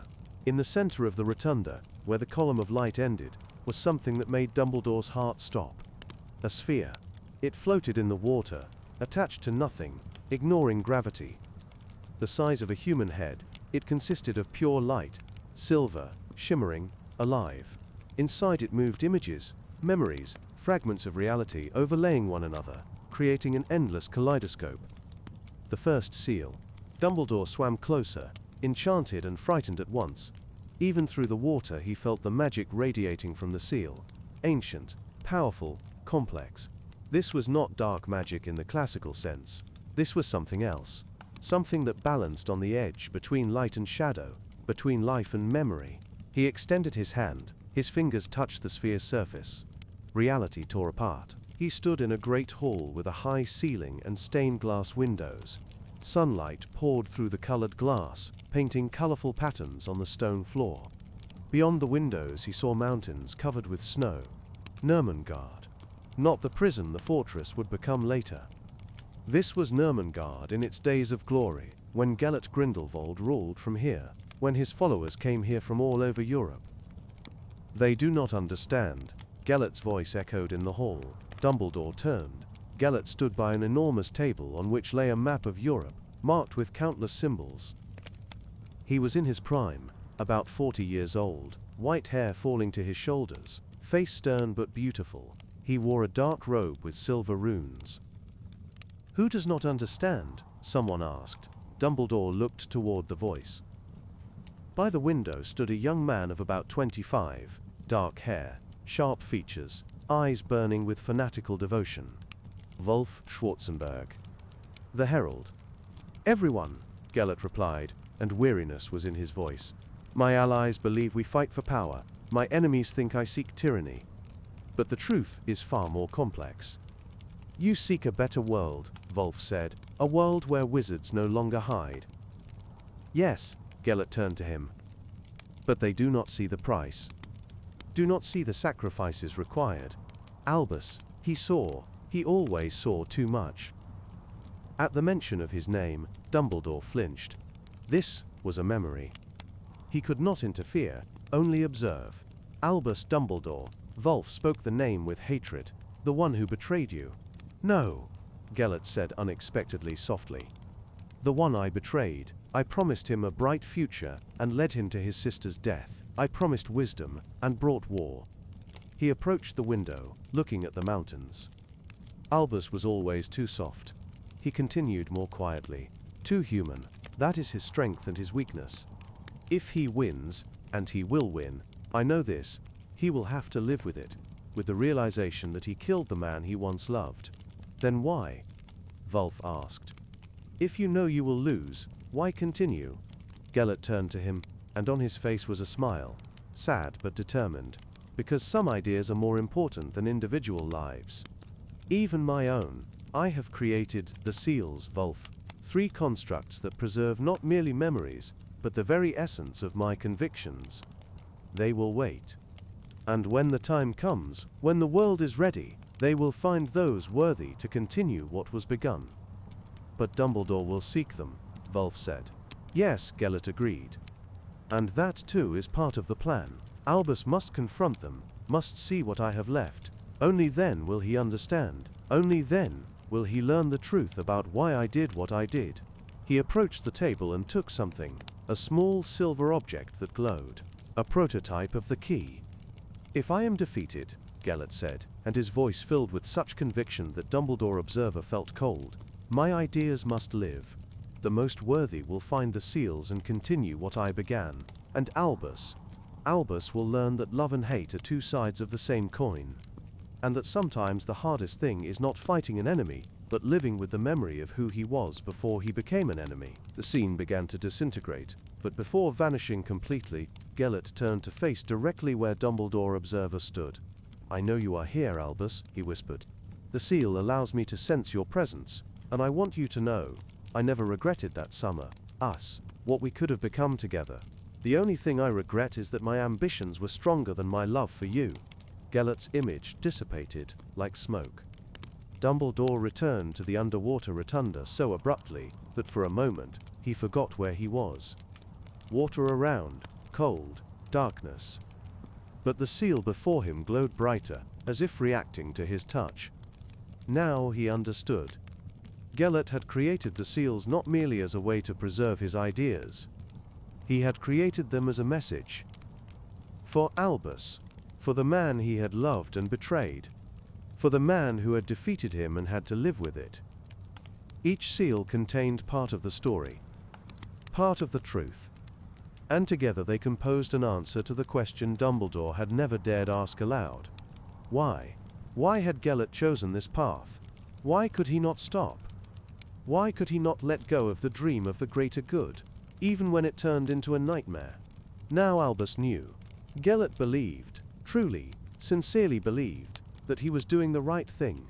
That his war, his sacrifices, all of it served a higher purpose. And even foreseeing defeat, he could not betray this faith. Dumbledore extended his hand to the seal again. He had to destroy it. Now. Before the silver throne found this place. His magic flowed through his wand, concentrating in a destructive spell. But when the energy touched the sphere's surface, something strange happened. The seal repelled the magic. Not aggressively, not with an explosion. Simply did not allow it to penetrate. As if around the sphere was a shield, invisible but absolute. Dumbledore tried another spell. then another. He used the most powerful destructive charms he knew, but the result was the same. The seal remained untouched, glowing with calm silver light. Of course, Gellert had not been a fool. He had foreseen that Albus would try to destroy the seals, therefore he had protected them. Dumbledore concentrated, trying to understand the nature of the protection. His magic enveloped the sphere, sensing each layer, each rune, and then he saw. The protection was linked to the keys themselves. 3 keys, 3 seals. They were interwoven into one system. To destroy one seal separately was impossible. Only all 3 together, using all 3 keys simultaneously, could break the magic that preserved them. This was genius and cruel at once. Gellert had forced him to seek all 3 seals before he could destroy even one. Albus clenched his teeth in frustration. He could not destroy the seal, but he also could not allow the silver throne to find it. Suddenly the water around shuddered. Dumbledore turned, raising his wand. From the darkness emerged figures, first 1, then 2, 3, 10. They swam toward the rotunda from all sides, their dark robes billowing in the water, silver masks gleaming in the seal's light. The silver throne. They had found this place. Of course they had. If the herald had truly been chosen by the first seal, it would have called to him, shown the way.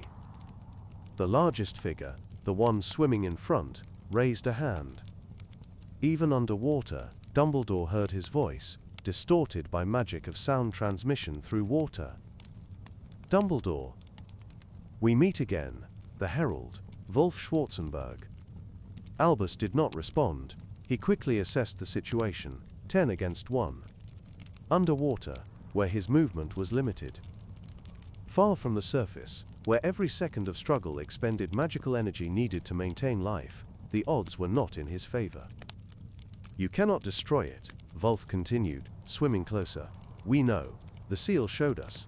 Destruction requires all 3 keys, and you have only 1. He stopped a few meters from Dumbledore, his figure framed by the seal's silver light. But we do not wish to destroy it, he said, and even through mask and water Albus felt his fanaticism. We wish to fulfill what it carries, the Master's vision, his wisdom. His dream of a world where wizards no longer hide in shadow. Gellert lost, Dumbledore said, and his voice rang clearly through the water magic. His dream died with his defeat. No. Wolf gestured sharply toward the seal. It lives. It is here. It awaited us. The Master foresaw everything. He knew you would come. Knew you could not destroy the seals without all the keys. And he knew we would follow. Other members of the Silver Throne formed a circle around the rotunda, blocking all paths of retreat. Their wands were pointed at Dumbledore. Give us the key, Wolf commanded. Give it willingly, and we will allow you to leave. You have done your part, found the first seal for us. Now it is time to step aside. Dumbledore looked at him for a long time. Part of him, the tired, disappointed part, almost inclined to leave. What could he do? He could not destroy the seal, could not take it with him. It was bound to this place by magic he could not break. But if he gave them the key, the Silver Throne would have 2 of 3. They would need to find only the last one. And then, a new war would begin.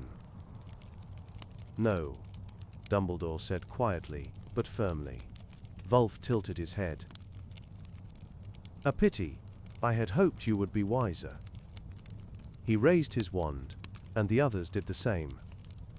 Attack! Underwater, magical dueling was entirely different from on the surface. Spells moved more slowly, their trajectories curved by currents. But their power did not diminish. 10 streams of magic flew at Dumbledore simultaneously. Red, green, blue beams crossed the water, leaving trails of bubbles behind them. Protego horribilis! Dumbledore created a shield, not ordinary, but specialized, designed to protect against the darkest spells. Magic struck the shield, and the explosion created a wave that threw several attackers back, but others were already circling, attacking from different sides. Albus knew he could not defeat them in direct combat.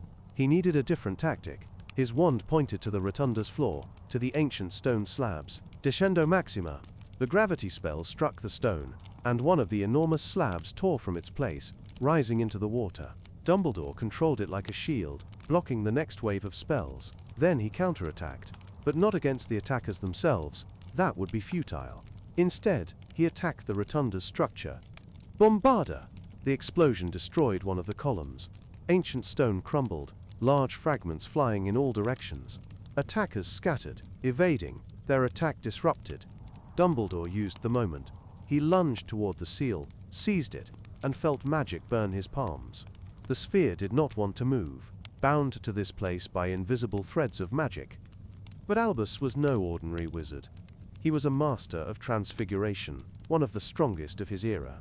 If he could not break the seal's connection to the place, he could transform the seal itself. Immobulus temporalis, he cast a freezing spell. Not ordinary, but one that froze not only the object but its magical properties for a short time. The seal froze, its light extinguished. He had a few seconds. Dumbledore extended his hand and touched the frozen sphere. His magic poured into it, not trying to destroy or change, but simply recording, fixing. He was creating a copy, not physical but magical, an imprint in his own memory. If he could not take the seal, he would take its knowledge. But Wulf understood what he was doing. No! The herald lunged forward, his wand glowing. Diffindo Maxima! The curse cut through the water, leaving a dark trail. Dumbledore felt it strike his left shoulder. Pain exploded, hot and burning. Blood flowed into the water, a dark cloud spreading around. But he had finished. The knowledge of the first seal was now in his memory. Albus pushed away from the sphere, allowing it to return to its place. The freezing spell dissipated, and the seal glowed again. But now, he needed to escape. The rotunda was collapsing around them. His own spell that had destroyed the column had triggered a chain reaction. The ancient structure that had stood underwater for thousands of years could not withstand the additional stress of battle. Stone cracked, crumbled. Other columns began to fall. Back! Wulf shouted to his people. The ruins are collapsing. Attackers swam away, but Dumbledore moved in the opposite direction. Not toward the exit, but deeper into the ruins, where darkness was thickest. He knew what he was doing. If the Silver Throne saw where he was swimming, they would wait on the surface. But if he vanished into darkness, they would think he had perished in the collapse. Dumbledore dove under an enormous stone mass that was falling, swam through a narrow gap between slabs. His shoulder burned from the wound, blood still flowing. The magic maintaining his gills weakened. He had expended too much strength on the duel. Behind him he heard muffled sounds. Wulf and his people also fleeing the collapse, scattering in different directions. The rotunda was collapsing, and even the fanatics of the Silver Throne understood. They had to save themselves. He needed to reach the surface quickly. He swam through darkness, guided by instinct and remnants of the key's magic, which still pulsed in his pocket. Upward, always upward. His lungs, no gills, burned from lack of oxygen. Light, far above, barely visible, the light of the surface. Dumbledore swam toward it with his last strength. His vision narrowed, the transfiguration magic disintegrating. If he did not make it in time, his head broke the water's surface. He inhaled, the real, ordinary way, and air seemed the sweetest thing he had ever tasted. The gills disappeared, his body returned to normal state. But he was exhausted, wounded, barely able to stay afloat. The shore. He needed to reach the shore. Dumbledore swam, using the last of his strength. Each stroke was difficult. His shoulder burned unbearably, blood still seeping from the wound. He felt cold, penetrating protective spells, fatigue enveloping his mind. Not now. Not here. He could not allow himself to lose consciousness in the water. Finally, his hands touched the shore's stones. He pulled himself up, crawled onto dry land and lay there, breathing heavily, looking at the night sky above. Stars. He had not seen them underwater. Now they seemed incredibly bright, cold witnesses of his struggle. Dumbledore forced himself to sit. His hands trembled as he withdrew his wand. Episky, he whispered, directing the spell at his wounded shoulder. Magic stitched the wound, but pain remained. This had been a powerful cutting spell, enhanced to maximum. The wound was deep and painful. He needed a real healer, but for now he had to settle for a temporary solution. He looked at the lake. The water was calm, dark. Beneath it, in the depths, the first seal continued to glow, concealing knowledge and memories of Gellert Grindelwald. And the silver throne was there. Wolf Schwarzenberg and his followers. Did they think he was dead, or did they understand he had escaped? It did not matter. What mattered was that he had failed to destroy the seal, failed to take it.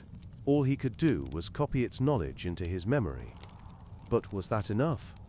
Dumbledore slowly rose, feeling every part of his body protest. He was old, not only in years but in feeling. This night had taken more from him than any duel with Gellert. For this had been a duel, not with a living person, but with a ghost. With an echo of the past that refused to die. He withdrew the silver key. The object no longer glowed so brightly. Now, having fulfilled its function, leading him to the first seal, the magic in it had become quieter, calmer. But the key still held the secret of the second seal's location. Dumbledore knew this from feeling. Gellert had created a system. Each key led to one seal, but also contained a clue to the next. He closed his eyes and concentrated on the key, allowing his magic to connect with it. Images surfaced in his consciousness. Fragments, symbols, words. Seek where faith holds darkness, where sanctity and magic intertwined, where ancient texts preserve the forbidden. The Vatican. Of course, the Vatican Library, where for centuries confiscated magical texts had been stored. Neutral territory, where muggles and wizards had an unspoken agreement. A place where Gellert could have penetrated in the days of his power, where he could have hidden the second key among thousands of forbidden books. Albus opened his eyes. He knew where to go next, but first he needed to recover, heal the wound properly, rest, and most importantly, understand what he had learned from the first seal. The knowledge he had copied was in his memory, but he had not yet reviewed it completely. He was afraid of what he would see. Afraid to delve even deeper into Gellert's mind, into his motivations, into his justifications for all the horror he had brought. Dumbledore turned to face the lake one last time.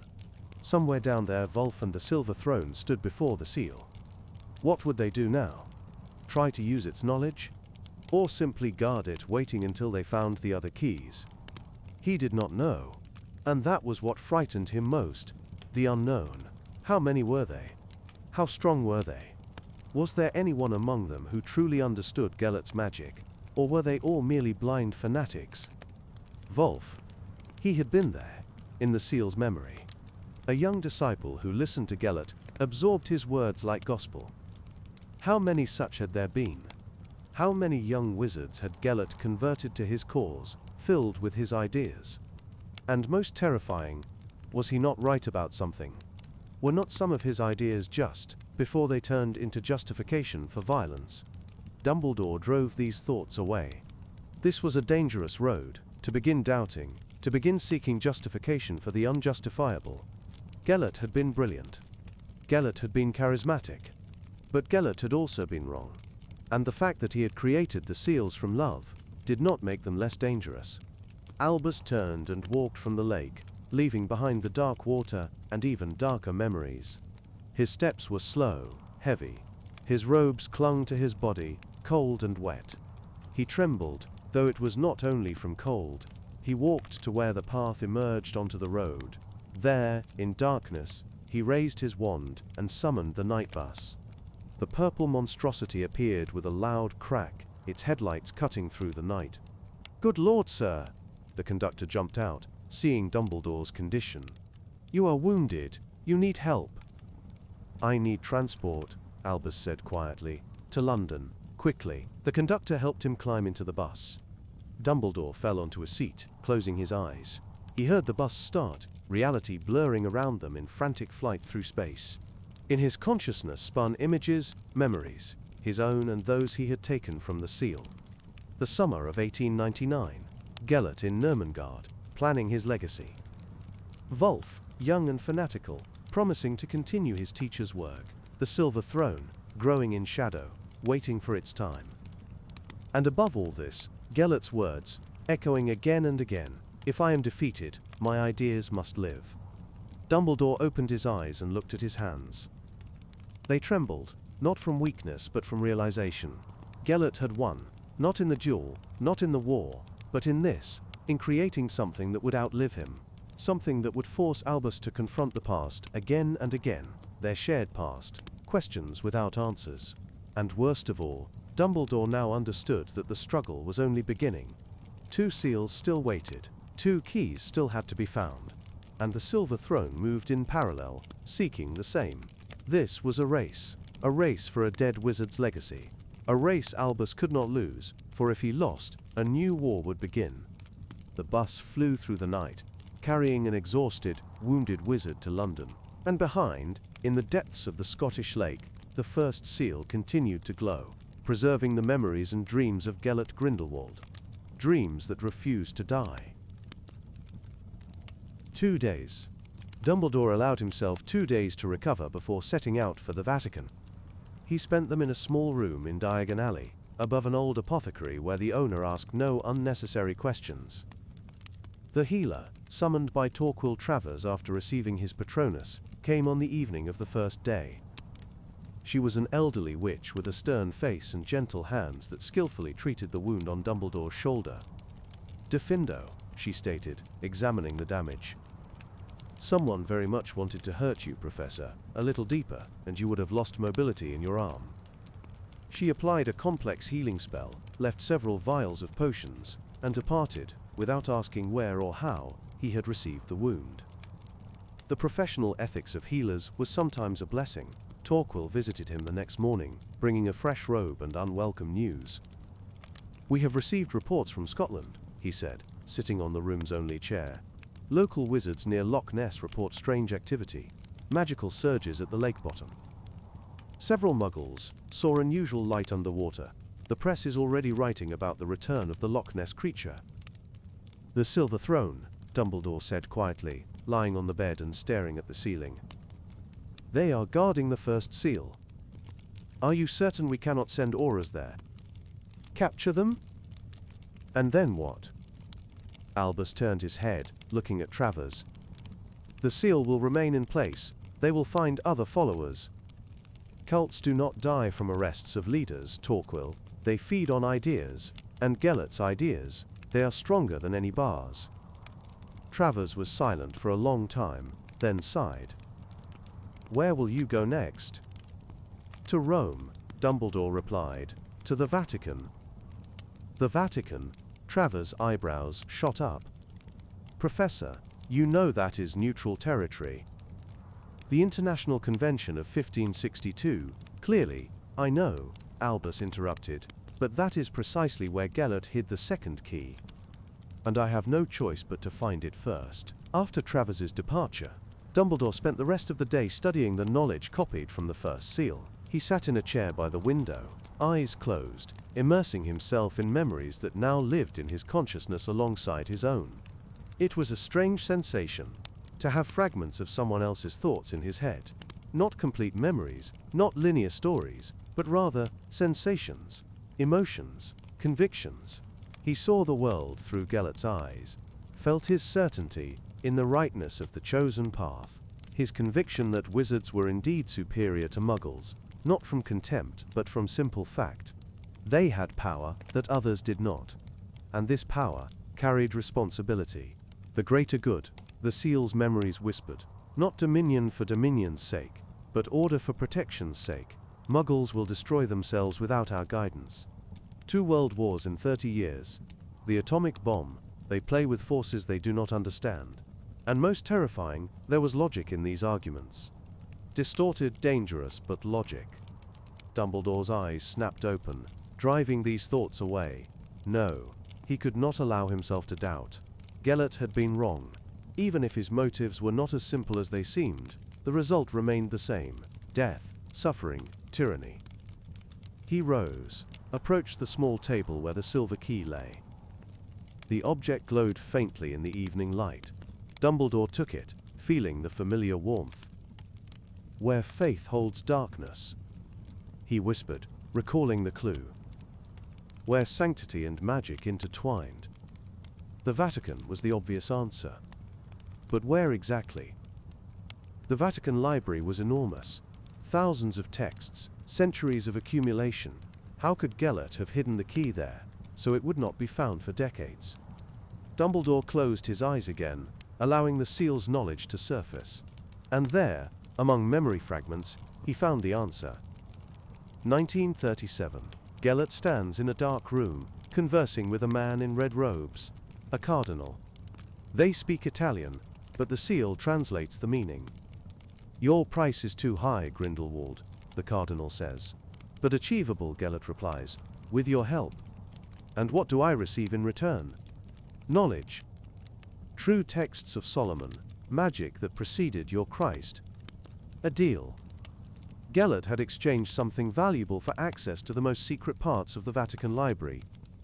To the secret archives, where not even most priests were admitted. Dumbledore opened his eyes. He knew now where to go. But the problem remained. How to penetrate there? Italy greeted him with heat and bright sun. Dumbledore apparated to the outskirts of Rome, to a small wizarding enclave hidden behind a Muggle trattoria. From there he reached the city the ordinary way, on foot, blending among tourists and locals. Rome was beautiful in its antiquity.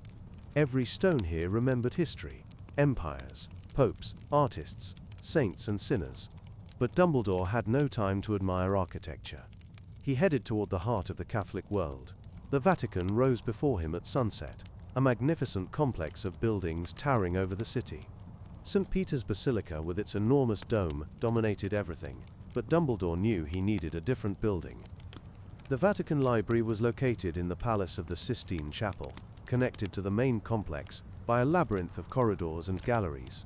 The building seemed more modest compared to the Basilica, but for those who knew, it hid treasures far more precious than gold and marble. Dumbledore found a small cafe opposite the Vatican walls and sat at an outside table, ordering an espresso. He observed the entrances, the guards, Swiss guards in their colorful medieval uniforms and ordinary guards in modern suits. Direct penetration was impossible. Too much security, too many magical detectors. The Vatican, despite all its Muggle nature, had an agreement with the International Confederation of Wizards. They knew of magic's existence, and tolerated the presence of wizards, as long as they followed the rules. And the rules were simple. Do not interfere in church affairs. Do not use magic within Vatican bounds without permission. Do not steal sacred relics. Dumbledore was about to violate at least two of these rules.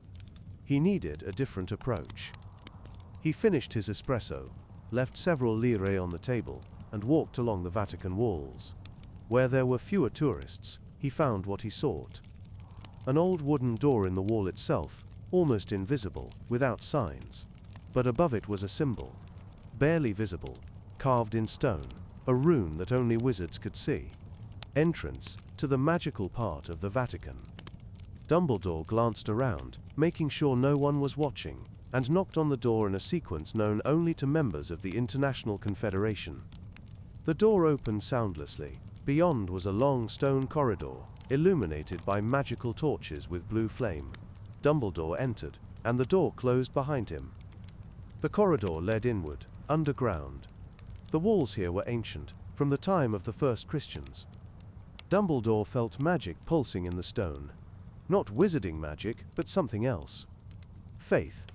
Millions of prayers spoken over centuries had left their imprint. Finally, the corridor opened into a small, round room. At a table in the middle sat an elderly man in a simple black cassock. He was reading a book but looked up when Dumbledore entered. "Professor Dumbledore," he greeted in English with a slight Italian accent. "We were not expecting your visit." "Father Antonio." Albus bowed. "Forgive the unexpectedness, but the matter cannot wait." The priest closed his book and indicated a chair opposite. "Sit. Tell me what brings you to the Vatican." Dumbledore sat, choosing words carefully. Father Antonio was a keeper, an intermediary between magical and Muggle worlds within Vatican bounds. He knew of wizards' existence, but his loyalty belonged to the Church. "I seek an artifact," Albus began, "a very dangerous artifact, left by a dark wizard, It may be in the secret archives of your library. A dark wizard? Father Antonio frowned. You mean Grindelwald? Dumbledore was not surprised. The Vatican had its sources of information. Yes, he visited the Vatican in the 1930s. Had an arrangement with one of your cardinals. The priest's face became even more severe. We know of this. Cardinal Tornelli. He was excommunicated from the church in 1946, after it became clear he had cooperated with Grindelwald. But he died a year ago. If he hid something in our archives, I must find it, Dumbledore said firmly, before others do. Grindelwald's followers still exist, and they seek the same thing. Father Antonio was silent for a long time, studying Dumbledore's face. The secret archives are closed to all except the highest clergy, he finally said. I do not have authority to give you permission, but you know how to get there, Albus said gently. And you know that if Grindelwald's artifact is truly there, it poses a threat not only to the wizarding world. Dark magic does not distinguish between wizards and muggles. The priest rose, approached a small niche in the wall where stood a statue of the Virgin Mary. He looked at it for a long time, as if seeking answers. I will give you 1 hour, he finally said, not turning. 1 hour in the archives. After that, if you are found, I knew nothing of your visit. Understood? Understood. Dumbledore rose. Thank you, Father. Do not thank me. The priest turned, and in his eyes was pain. Pray, for both of us, for what I do may cost me my soul.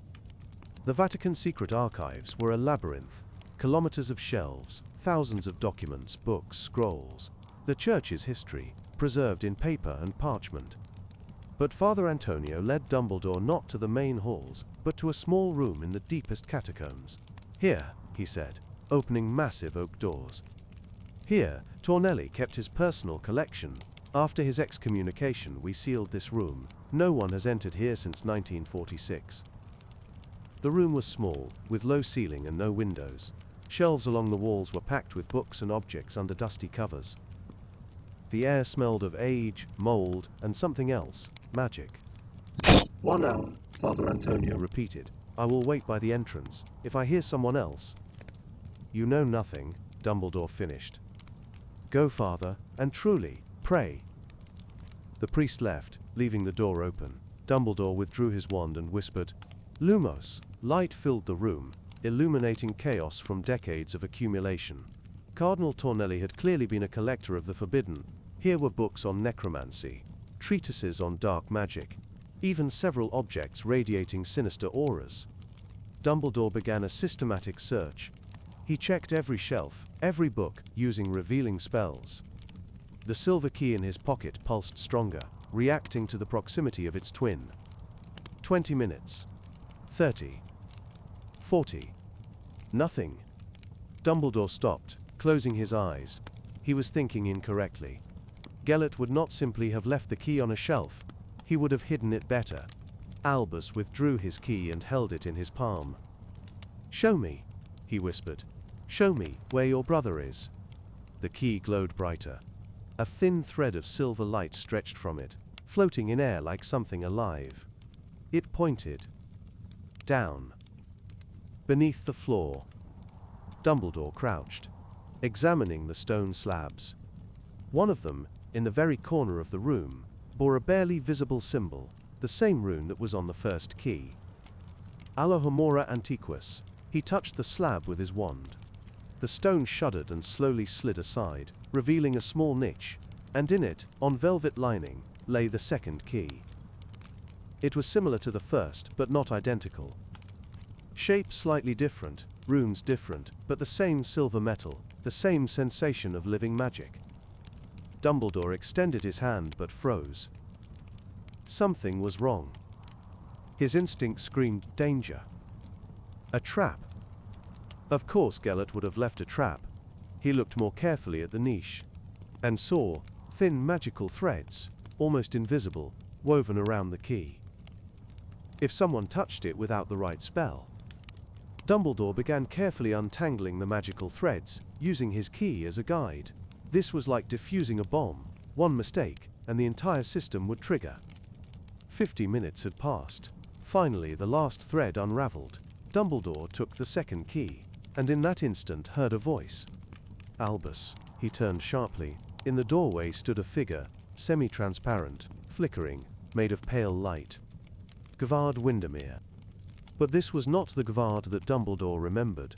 Once a magnificent man, brilliant theorist of magic, now looked exhausted. His face was haggard, eyes sunken, and around the figure flickered dark spots, as if parts of his existence were dissolving into emptiness. Gavard? Dumbledore whispered, slowly lowering his wand. You? Alive? The ghostly figure laughed. A sharp, dry sound. Alive? No, Albus. I have not been alive for 4 years. But not dead either. I am stuck. Between worlds. Between life and death. The seal's curse. Dumbledore stepped closer. Now he saw more clearly. Dark veins ran across Gavard's body, like cracks in porcelain. Gellert's magic was devouring him from within. What happened? Albus asked. Your letter. You wrote that Gellert lied. That there are 3 seals. I helped him.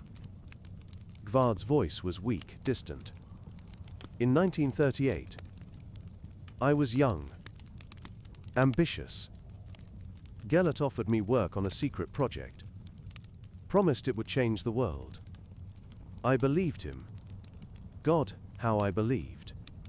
He approached the wall as if seeking support, but his hand passed through stone. We created the seals together. He said it was for preserving knowledge, for transmitting wisdom to future generations. But over time I began to understand. It was more. He was putting into them not only knowledge, he was putting in his will, his obsession, his love. Dumbledore finished quietly. Gavard looked at him, and in his eyes was understanding. Yes. Love for you, Albus. All of this, the seals, the keys, this entire complex system. It was a message for you. From a man who could not let go. Even knowing he would lose, even preparing for defeat, he could not let go of that summer when you were together. Dumbledore felt something constrict in his chest. He had known this. Felt it in the first seal's memories. But to hear it from Gavard. In 1943, Gavard continued. I understood what Gellert was planning. He was not merely going to lose. He was planning to leave behind something that could ignite a new war. The seals were to find the worthy, those who would continue his work. And the most dangerous, the 3rd seal. It contains not only knowledge, Albus. It contains part of his power. His magical essence. Where is it? Dumbledore asked sharply. Where is the 3rd seal? In the place of the first fall, Gavard whispered. Where everything began and everything ended. Where he lost you. Godric's Hollow, of course. The only place that had such meaning for both of them. The place where Ariana died. Where their paths diverged forever. I tried to destroy the seals, Gavard's voice weakened, when I understood what they meant. But it was too late. Gellert foresaw the possibility of betrayal. He built protection into the seals. Whoever tries to destroy them without all 3 keys will be cursed. Bound to the seals forever. I tried. And this curse, it has been devouring me since that day. He looked at his hands, which were becoming more transparent. 4 years I have wandered, stuck between worlds. Cannot die, cannot live. I feel the seals pulling at my essence, feeding on it. The letter you received. I wrote it in a last moment of clarity, before the curse took me again. Gavard. Dumbledore stepped closer, though he knew he could not touch the phantom. I am sorry. If I had known earlier. Not your fault. Gavard smiled weakly. This is my choice, my naivete. I thought I was serving something great. Turned out, I merely helped an obsessed man build a monument to his lost love. He extended his hand toward the key Dumbledore held, but did not touch. Now you have 2 of 3. Find the third, Albus, find it and destroy altogether. Only thus can you end this. Only thus can you free me, and free yourself from Gellert's ghost. How can I help you? Dumbledore asked, feeling helpless. How can I free you from the curse? You are already helping. Gvard began to dissipate like mist under morning sun, by taking the key, by moving toward destroying the seals. When they perish, I will finally be able to go, finally find peace. His figure became more transparent. Forgive me, Albus. The last words barely reached him. And forgive yourself. Gellert, he truly loved you, and that makes everything even worse. For love, twisted by obsession, becomes the darkest of magics. And he vanished. Dumbledore stood alone in the dark room, clutching 2 keys. His hands trembled. Gvard, his old friend, brilliant scholar, stuck in hellish limbo for 4 years, paying for a mistake, for trusting the wrong man. And how many more such were there? How many people had Gellert destroyed on his path to the greater good? Suddenly Dumbledore heard sounds from the corridor. Footsteps. Many footsteps. He emerged from the room, raising his wand. Father Antonio stood by the entrance, his face pale. They are here, the priest whispered. Other wizards. They came a few minutes ago, demanded access to the archives. I said no one was here, but they did not believe. They are coming this way. The Silver Throne. Dumbledore quickly assessed the situation. The catacombs had only one exit. If he tried to break through, battle would begin in a sacred place. This could end in catastrophe. Is there another way? He asked quickly. Old tunnels. Father Antonio indicated a dark passage to the left. They lead to ancient catacombs beneath Rome. But it is easy to get lost there. Show me the beginning, I will manage. The priest led him down a narrow passage, descending even deeper. The walls here were carved directly from rock, covered with ancient inscriptions in Latin, prayers of the first Christians. Here, Father Antonio stopped at a fork. Keep to the right wall. It will lead you to the catacombs of St. Calixtus. From there, to an exit near the Appian Way. Thank you, Father, Dumbledore nodded. For everything. Go. The priest crossed himself. And may God keep you. You bear a dark burden, Professor. Darker than I could imagine. Dumbledore plunged into the tunnel's darkness. Behind him he heard voices. English with an accent. Commands. The clatter of weapons. They knew he was here. Perhaps had been following from the beginning. He moved quickly but carefully. The tunnels were narrow, low. His wand shed faint light, illuminating only a few meters ahead. Walls on both sides were covered with niches.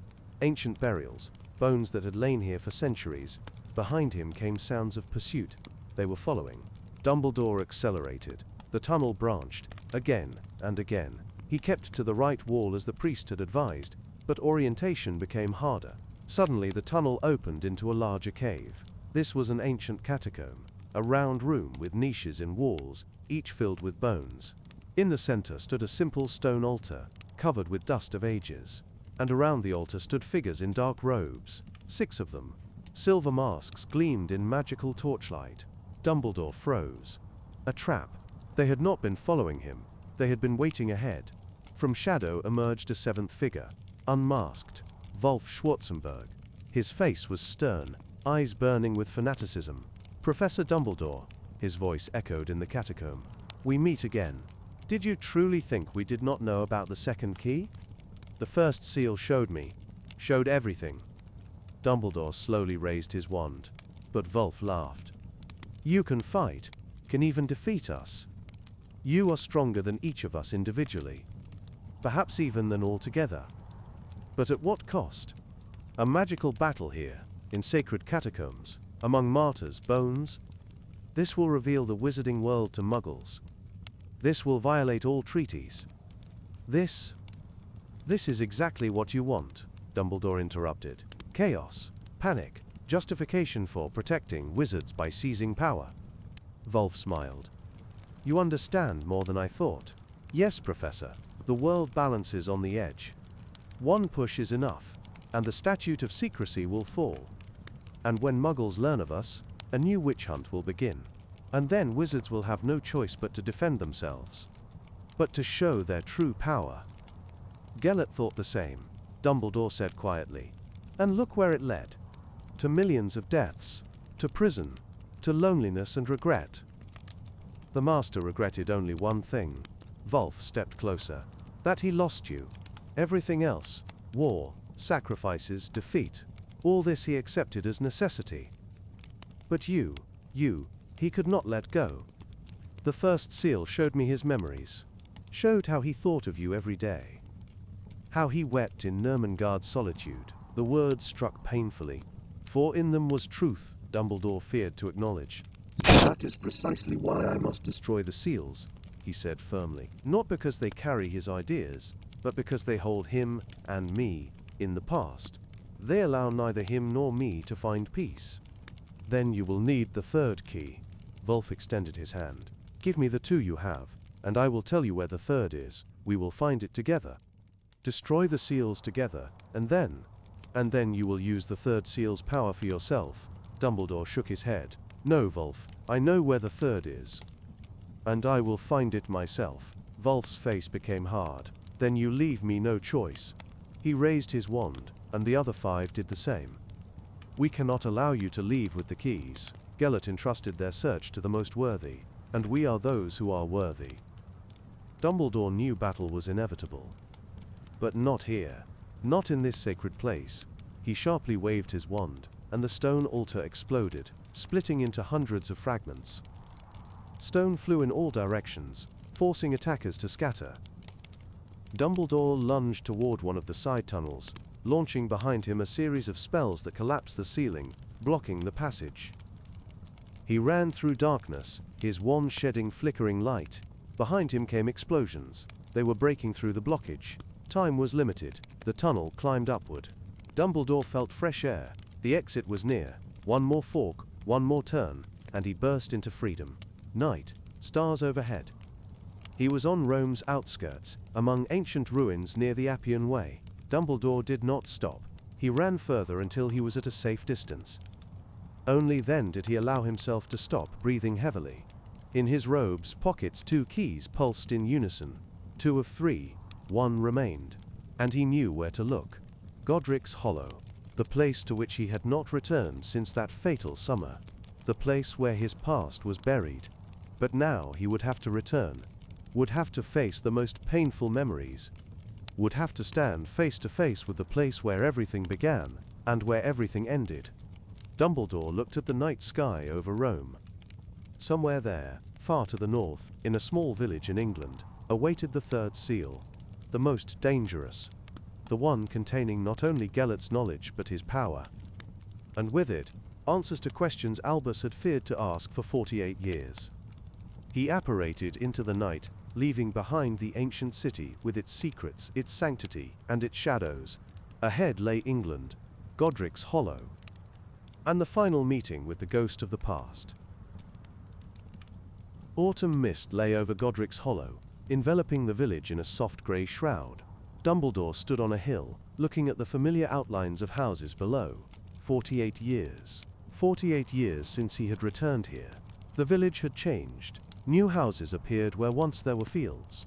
The old church still towered in the center, but its stone walls had darkened with time. Even the air seemed different. Or had he changed so much he no longer recognized the sense of his childhood? Albus slowly descended the path toward the village. It was early morning, the streets empty. Muggles still slept in their cozy houses, not knowing what drama would unfold today in their quiet village. He passed the house where the Bagshot family once lived. Bathilda must still be alive. She was over 90 now, but she had always been a sturdy woman. Part of him wanted to knock, greet the old family friend. But he could not. Not now. Not with the burden he carried. The cemetery lay behind the church, surrounded by an old stone wall overgrown with ivy. Dumbledore stopped at the gate. His hands trembled as he pushed it open. Rusty hinges creaked, a sound that seemed too loud in the morning silence. His parents' graves were in the northeastern corner, beneath an old yew. Simple headstones of grey stone, covered with moss. Percival Dumbledore died in Azkaban 1890. Kendra Dumbledore died 1899. And beside them, the smallest grave, the most painful, Ariana Dumbledore, 1885 to 1899. beloved daughter and sister. Albus fell to his knees before the headstone. His fingers touched the cold stone, tracing the letters of her name. 14 years. She had been only 14 when she died. A child, broken by Muggle cruelty, who never had a chance to truly live. "Forgive me, Ariana," he whispered, and his voice trembled. "I was supposed to protect you, was supposed to be there. Instead, I dreamed of glory and greatness with a boy I had just met. I forgot about you, and it killed you." Wind rustled through the yews leaves, as if answering. Dumbledore closed his eyes, allowing memories to wash over him. That night, Aberforth, who challenged his and Gellert's plans, shouts, accusations. "She is your sister, Albus, your responsibility, but you do not care," and then wands in hands, spells flying in the darkness of the small living room. And Ariana, who emerged from her room frightened, confused, her unstable magic flaring. Who killed her? Whose spell struck? He still did not know. Perhaps his own. Perhaps it was his magic that took his sister's life. Dumbledore opened his eyes, wiping the moisture that had appeared on them. Crying was futile. Tears would not bring Ariana back, would not change the past. But he could do something else. He could destroy the legacy of that summer. Destroy the last thing Gellert had left, his seals, his dreams of the greater good that had turned into justification for horrors. Albus rose, placed his hand on Ariana's headstone one last time. "I will end this today," he said quietly. "I promise you.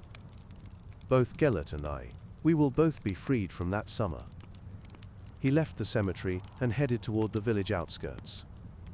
There, among trees and fields, stood the ruins of the old mill. The mill had not worked for decades.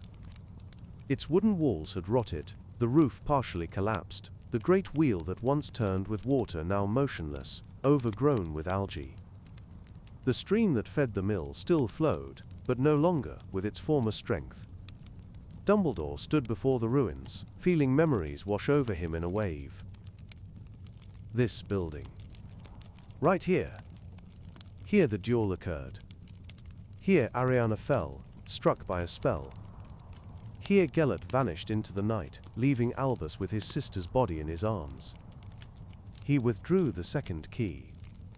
The object glowed brighter, reacting to the seal's proximity. A thread of silver light stretched from the key to the ruins, pointing the way. Albus entered. The floor creaked under his feet, some boards giving way. Pigeons flew from beams under the ceiling in frightened commotion. Light penetrated through cracks in the walls, creating stripes in the dusty air. The thread of light led him to a corner where once stood a great millstone. Now there was only a pile of stones and rotting wood. But beneath, Dumbledore moved the stones aside with magic, and saw the second seal. It was different from the first. Not a sphere of pure light, but something more material. A crystal the size of a fist, glowing from within with pulsing silver radiance.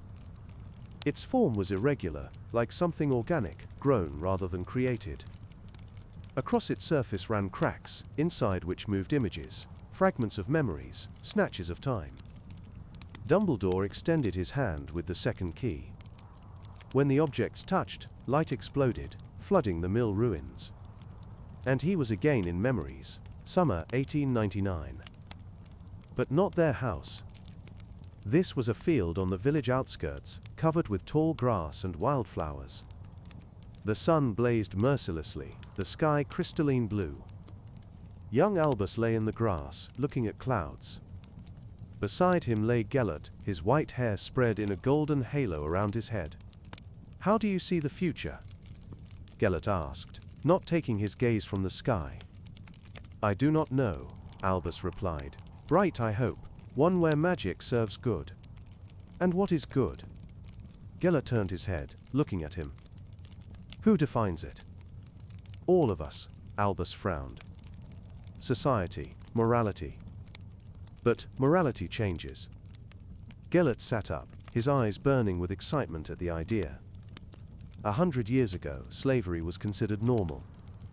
Now, a crime. What changed? Not the world. Understanding of what is right changed. And you think you can change understanding again? Albus also sat up. Make the world see wizards as what? Rulers? As protectors? Gellert corrected. Shepherds. We are stronger, Albus, that is fact, not arrogance. And strength carries responsibility. If we do not take control, Muggles will destroy themselves. Look at their wars, their greed. They are like children with knives. Albus was silent. Part of him, the young, ambitious part, saw logic in these words. But another part remembered Ariana's face, her fear, her pain, after what Muggle boys did to her. And if, he said slowly, Muggles do not want our protection, if they resist, Gellert looked at him for a long time, and in his eyes was something that made Albus shudder. Then, Gellert whispered, they will have to be forced, for the greater good. The scene dissolved, changing to another. Now they were in Albus's room. Night. A single candle burned on the table, casting trembling shadows. Gellert stood by the window, looking at the starry sky. You are a genius, Albus, he said, not turning. The most brilliant mind I have ever encountered. Together we could change the world, truly change it. But at what cost? Young Albus asked quietly. Any cost. Gellert finally turned, and in the candlelight his face seemed carved from marble. If the goal is important enough, the cost does not matter. Even if the cost is someone's life. Even then, Gellert approached closer. One life against thousands of future ones, the choice is obvious. For you. Albus looked away. But not for me. The tension between them was palpable. Gellert extended his hand, as if wanting to touch Albus's shoulder, but froze. You are too soft, he said, and in his voice was a mixture of admiration and disappointment. That is your strength and your weakness. You see humanity in everyone, even in those who do not deserve it. And you see only tools, Albus replied, people who can be used for your purpose. Gellert smiled, a sad, melancholy smile. Perhaps. He stepped back toward the door. But remember this conversation, Albus. When the world burns, when thousands die in Muggle wars, remember that you could have stopped it. But chose softness instead of strength. And he left, leaving Albus alone with his doubts. The scenes changed faster now. A kaleidoscope of memories, emotions, moments. Gellert creating complex magic, his face glowing with concentration. Albus arguing with Aberforth about plans for the future. Ariana sitting in a corner, hugging her knees, her eyes absent. And finally, that night, the duel. Screams. Flashes of magic. Ariana falling. Gellert looking at Albus, and in his eyes, horror, understanding of what they had done.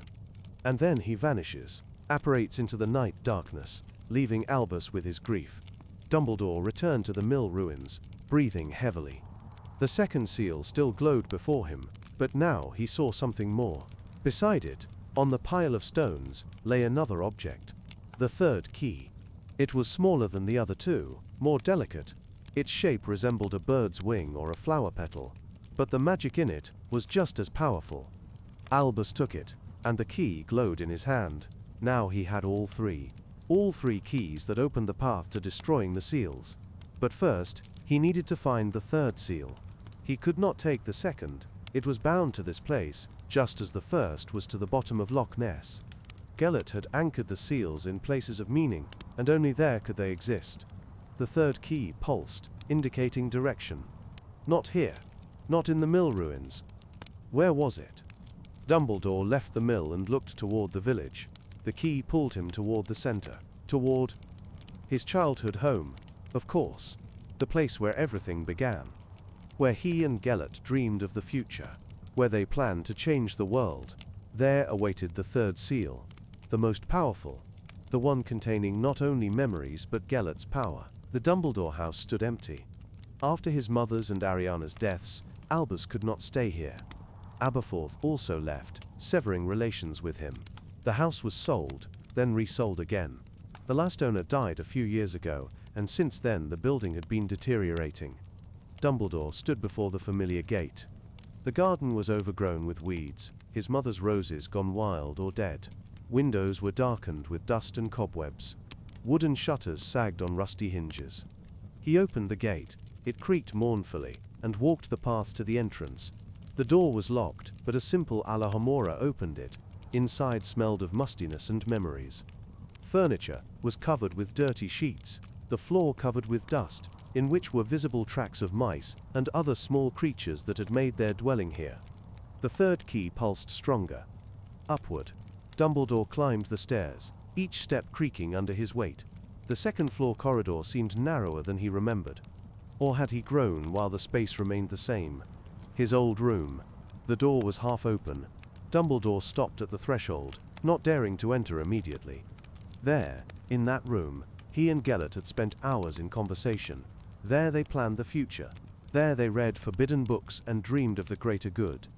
Albus entered. The room was almost empty. Bed, table, chair, all covered with sheets. But by the window, on the windowsill where Gellert once sat, something glowed. The third seal. It was the largest and brightest, not a sphere like the first, nor a crystal like the second. This was a complex geometric construction, an interweaving of light and shadow rotating around each other, creating a hypnotic pattern. Inside it pulsed energy, powerful and ancient. Dumbledore felt its power even at a distance. This was not merely a magical repository of knowledge. This was something alive, something that breathed and thought its own thoughts. He approached closer, holding all three keys. They vibrated in unison, resonating with the seal. Suddenly the seal's light flared, and from it emerged a figure. Gellert Grindelwald. Not a phantom, not a memory. This was a projection created by the seal's magic, a perfect copy of Gellert in the prime of his power. Tall, handsome, with white hair falling to his shoulders, with eyes that looked at Albus with such intensity it seemed they saw through him. Albus, the voice was his, Gellert's true voice. You came, I knew you would come. Dumbledore stood motionless, his wand lowered. He could not speak. To see Gellert again, even knowing this, was merely magical illusion. This is not illusion, Gellert said, as if reading his thoughts. This is part of me, a true part, preserved in the seals. My thoughts, my memories, my essence. Everything I was, and everything I wanted to become. Why? Dumbledore finally managed to say. Why did you create all this? For you, Gellert replied simply. So you would understand. So you would see that I was not the monster they painted me as. I was a man with a dream, a man who wanted to make the world better. You killed innocence. Albus's voice was firm despite the emotions raging inside. You ignited a war that took thousands of lives. Yes, Gellert did not deny it. But not for violence's sake, not for power over others. I did it because I believed, truly believed, it was necessary, that the greater good justified the sacrifices. He approached closer, and Dumbledore forced himself not to retreat. That summer, Gellert continued, when we were together, it was the happiest time of my life. Not because of plans or ambitions, but because of you. Because of our conversations. Because of the feeling that I had finally met someone who understood, who saw the world as vividly, as deeply. And then you fled, Dumbledore said quietly. After Ariana's death, you fled and left me with grief. I fled because I was a coward, Gellert confessed, and in his voice was pain. I saw that our dreams had led to an innocent child's death, and I could not face it, could not face you and admit I was wrong. He stopped by the window, looking at the village below. But I never forgot that summer, never forgot you. Every decision I made, every step on my path, part of me always asked, what would Albus think of this? Even when I knew you would condemn me. Then, why did you not stop? Dumbledore approached him. If you truly thought of me, why continue? Gellert turned, and in his eyes were tears. Impossible for a projection, but real. Because I could no longer stop. Because I had gone too far. Because thousands believed in me, followed me. If I stopped, if I admitted error, everything they suffered would have been in vain. He extended his hand, as if wanting to touch Albus's face, but stopped. The seals are my attempt to explain, an attempt to show you that I was not a monster, that I was simply a man who made wrong choices for what I thought were right reasons. And the power? Dumbledore asked. The third seal contains your magical essence. Why? So someone could absorb it? Become a new you? Gellert shook his head. No. The power is there for you, so you could choose. You can absorb it, become more powerful than ever, use this strength to protect the world, or you can destroy the seals, destroy the last thing that remains of me. The choice was always yours, Albus. Suddenly, the air shuddered. Dumbledore turned sharply. In the room's doorway stood figures, Wolf Schwarzenberg and his followers. More than 10, all with raised wands. We waited, Wolf said, smiling. Waited until you found all 3 seals. And now we will take what belongs to the Master. He looked at Gellert's projection with reverence. Master, he whispered, your most faithful disciple has come. I will continue your work. I will become the new herald of the greater good. Gellert looked at him for a long time, and on his face was a mixture of pity and disappointment. You do not understand, he said quietly. You, like the others, see only power, only ideas. But you do not see the price, do not understand the pain this path carries. I am ready for any pain. Wolf stepped forward.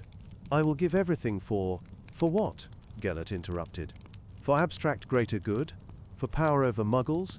Boy, you do not know what true devotion is. Albus knows. He paid the highest price. He killed part of himself to stop me. And you are just a fanatic who wants power under beautiful slogans. Wolf's face twisted with anger. You are not real. You are just an echo. The true master would never say.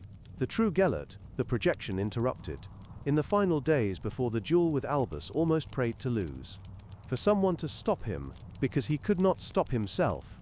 Wolf screamed in fury and launched a spell at the projection. But Gellert dissipated, returning to the seal. Then I will take the power myself. Wolf lunged toward the 3rd seal. Dumbledore reacted instantly. Protego! A shield appeared between Wolf and the seal, and battle began. The room exploded with magic. 10 against 1, spells flying in all directions. But Dumbledore was in his element. This was his home, his territory, and every stone here knew his magic. He transfigured furniture into barriers, created illusions, deflected spells with surgical precision. 3 attackers fell, stunned. 4 retreated, unable to withstand the pressure of his magic. But Wolf did not surrender. He was strong, trained, obsessed. His spells were dark, merciless. You cannot defeat them all, he shouted. And even if you defeat us, others will come. The silver throne is larger than you think. We are everywhere. Dumbledore knew he was right. Even if he won here, the cult would continue. As long as the seals existed, as long as they preserved Gellert's legacy, there would always be those who wanted to continue his work. Only one way remained. Destroy the seals. Now. All 3 simultaneously. Dumbledore knew what he had to do. The 1st seal was in Loch Ness. The 2nd, in the mill. The 3rd, here, before him. But he had all 3 keys. And the keys were connected to their seals by invisible threads of magic stretching through space. He could not physically gather the seals together, but he could connect them through the keys. The 3 keys in his hands began to glow. Dumbledore arranged them around the 3rd seal, a triangle of light connecting everything together. Magical threads stretched from each key, one to the seal before him, another through space to the mill, a 3rd even further to the depths of the Scottish lake. No! Wolf understood what he was doing. No! You will destroy everything. The entire legacy. He lunged forward, but Dumbledore raised his wand. Bombarda Maxima! The explosion threw Wolf and the remaining attackers to the wall. Dumbledore had a second, perhaps 2. He touched the 3rd seal, allowing his magic to pour into it, and suddenly understood. Gellert had told the truth. The seal offered a choice. In his consciousness flashed a vision. He could absorb the power of all 3 seals. Could take Gellert's magical essence, unite it with his own, become the most powerful wizard the world had ever known. Use this power for protection, for creating the world they dreamed of that summer, but correctly, without violence, without tyranny. The temptation was incredible. He felt the power pulsing, inviting, promising, but at what cost? Would he not then become what Gellert became? Would he not begin justifying terrible acts with noble intentions? Power corrupts. Absolute power corrupts, absolutely. Dumbledore made his decision. He chose destruction. His magic flowed through the keys, activating the destructive spell laid by Gellert himself. A paradox. To destroy the seals, one had to use the magic Gellert built into them for precisely this purpose. He knew you would come. He knew you would make the right choice. Light exploded from the seals. Dumbledore felt something ripped from him, part of his own magical essence, the price of destruction. Gellert had warned. To destroy the seals, one had to give part of oneself. The pain was incredible, as if someone was tearing his soul to pieces. But Albus did not let go, continuing to pour magic into the keys. Through the magical connection, he felt all 3 seals react. The third before him began to crack. Far away in the mill, the second was splitting, its crystalline structure unable to withstand the destructive magic. And in the depths of Loch Ness, the first seal flared with final bright light before crumbling. All 3 were breaking simultaneously, in 3 different places, but united by one magic of destruction. The explosion of magic was so powerful the room's walls cracked. Windows burst, glass shards flying outward. The roof partially collapsed. Wolf screamed, not from pain but from horror and despair, seeing everything he believed in destroyed. And then silence. Dumbledore lay on the floor, exhausted. The 3 keys crumbled to dust in his hands. The seals vanished. Not even fragments remained. He had done it. Destroyed Gellert's legacy. And paid the price. He felt emptiness inside, a place where part of his magic had been. He was weakened, perhaps forever. But he was free. For the first time in 48 years, he was free from the shadow of that summer. Wolf Schwarzenberg lay by the opposite wall, unconscious or dead. Dumbledore could not tell and had no strength to check. Other attackers had fled, or also lay unconscious. Albus slowly rose, leaning on the wall. Every movement was difficult. He shuffled toward the exit, descended the stairs, emerged from the house. The sun rose over Godric's hollow, dispersing the mist. New light for a new day. Dumbledore sat by Ariana's grave, back leaning against the headstone. Morning sun warmed his face. Birds sang in the yews branches. "I did it," he whispered. Destroyed the seals, ended Gellert's legacy, and you know what? He wanted this. This entire complex system, all these clues and riddles, all of it was for me. So I would walk this path. So I would face the past and make a choice. Wind rustled through leaves, as if answering. "I understand now," Albus continued. Gellert was not a monster. He was a brilliant, charismatic man who believed in wrong things, who allowed his ideas to become more important than people, who forgot that the greater good means happiness of each individual person, not an abstract mass. He closed his eyes, feeling the sun's warmth. "And I allowed my ambitions to blind me, allowed dreams of glory to become more important than you, and it killed you. I will never forgive myself for this. But I can live with it, can use this guilt as a reminder, never again put ideas above people." He opened his eyes and looked at the headstone. "I will be a teacher, Ariana. Not a ruler, not a reformer, simply a teacher.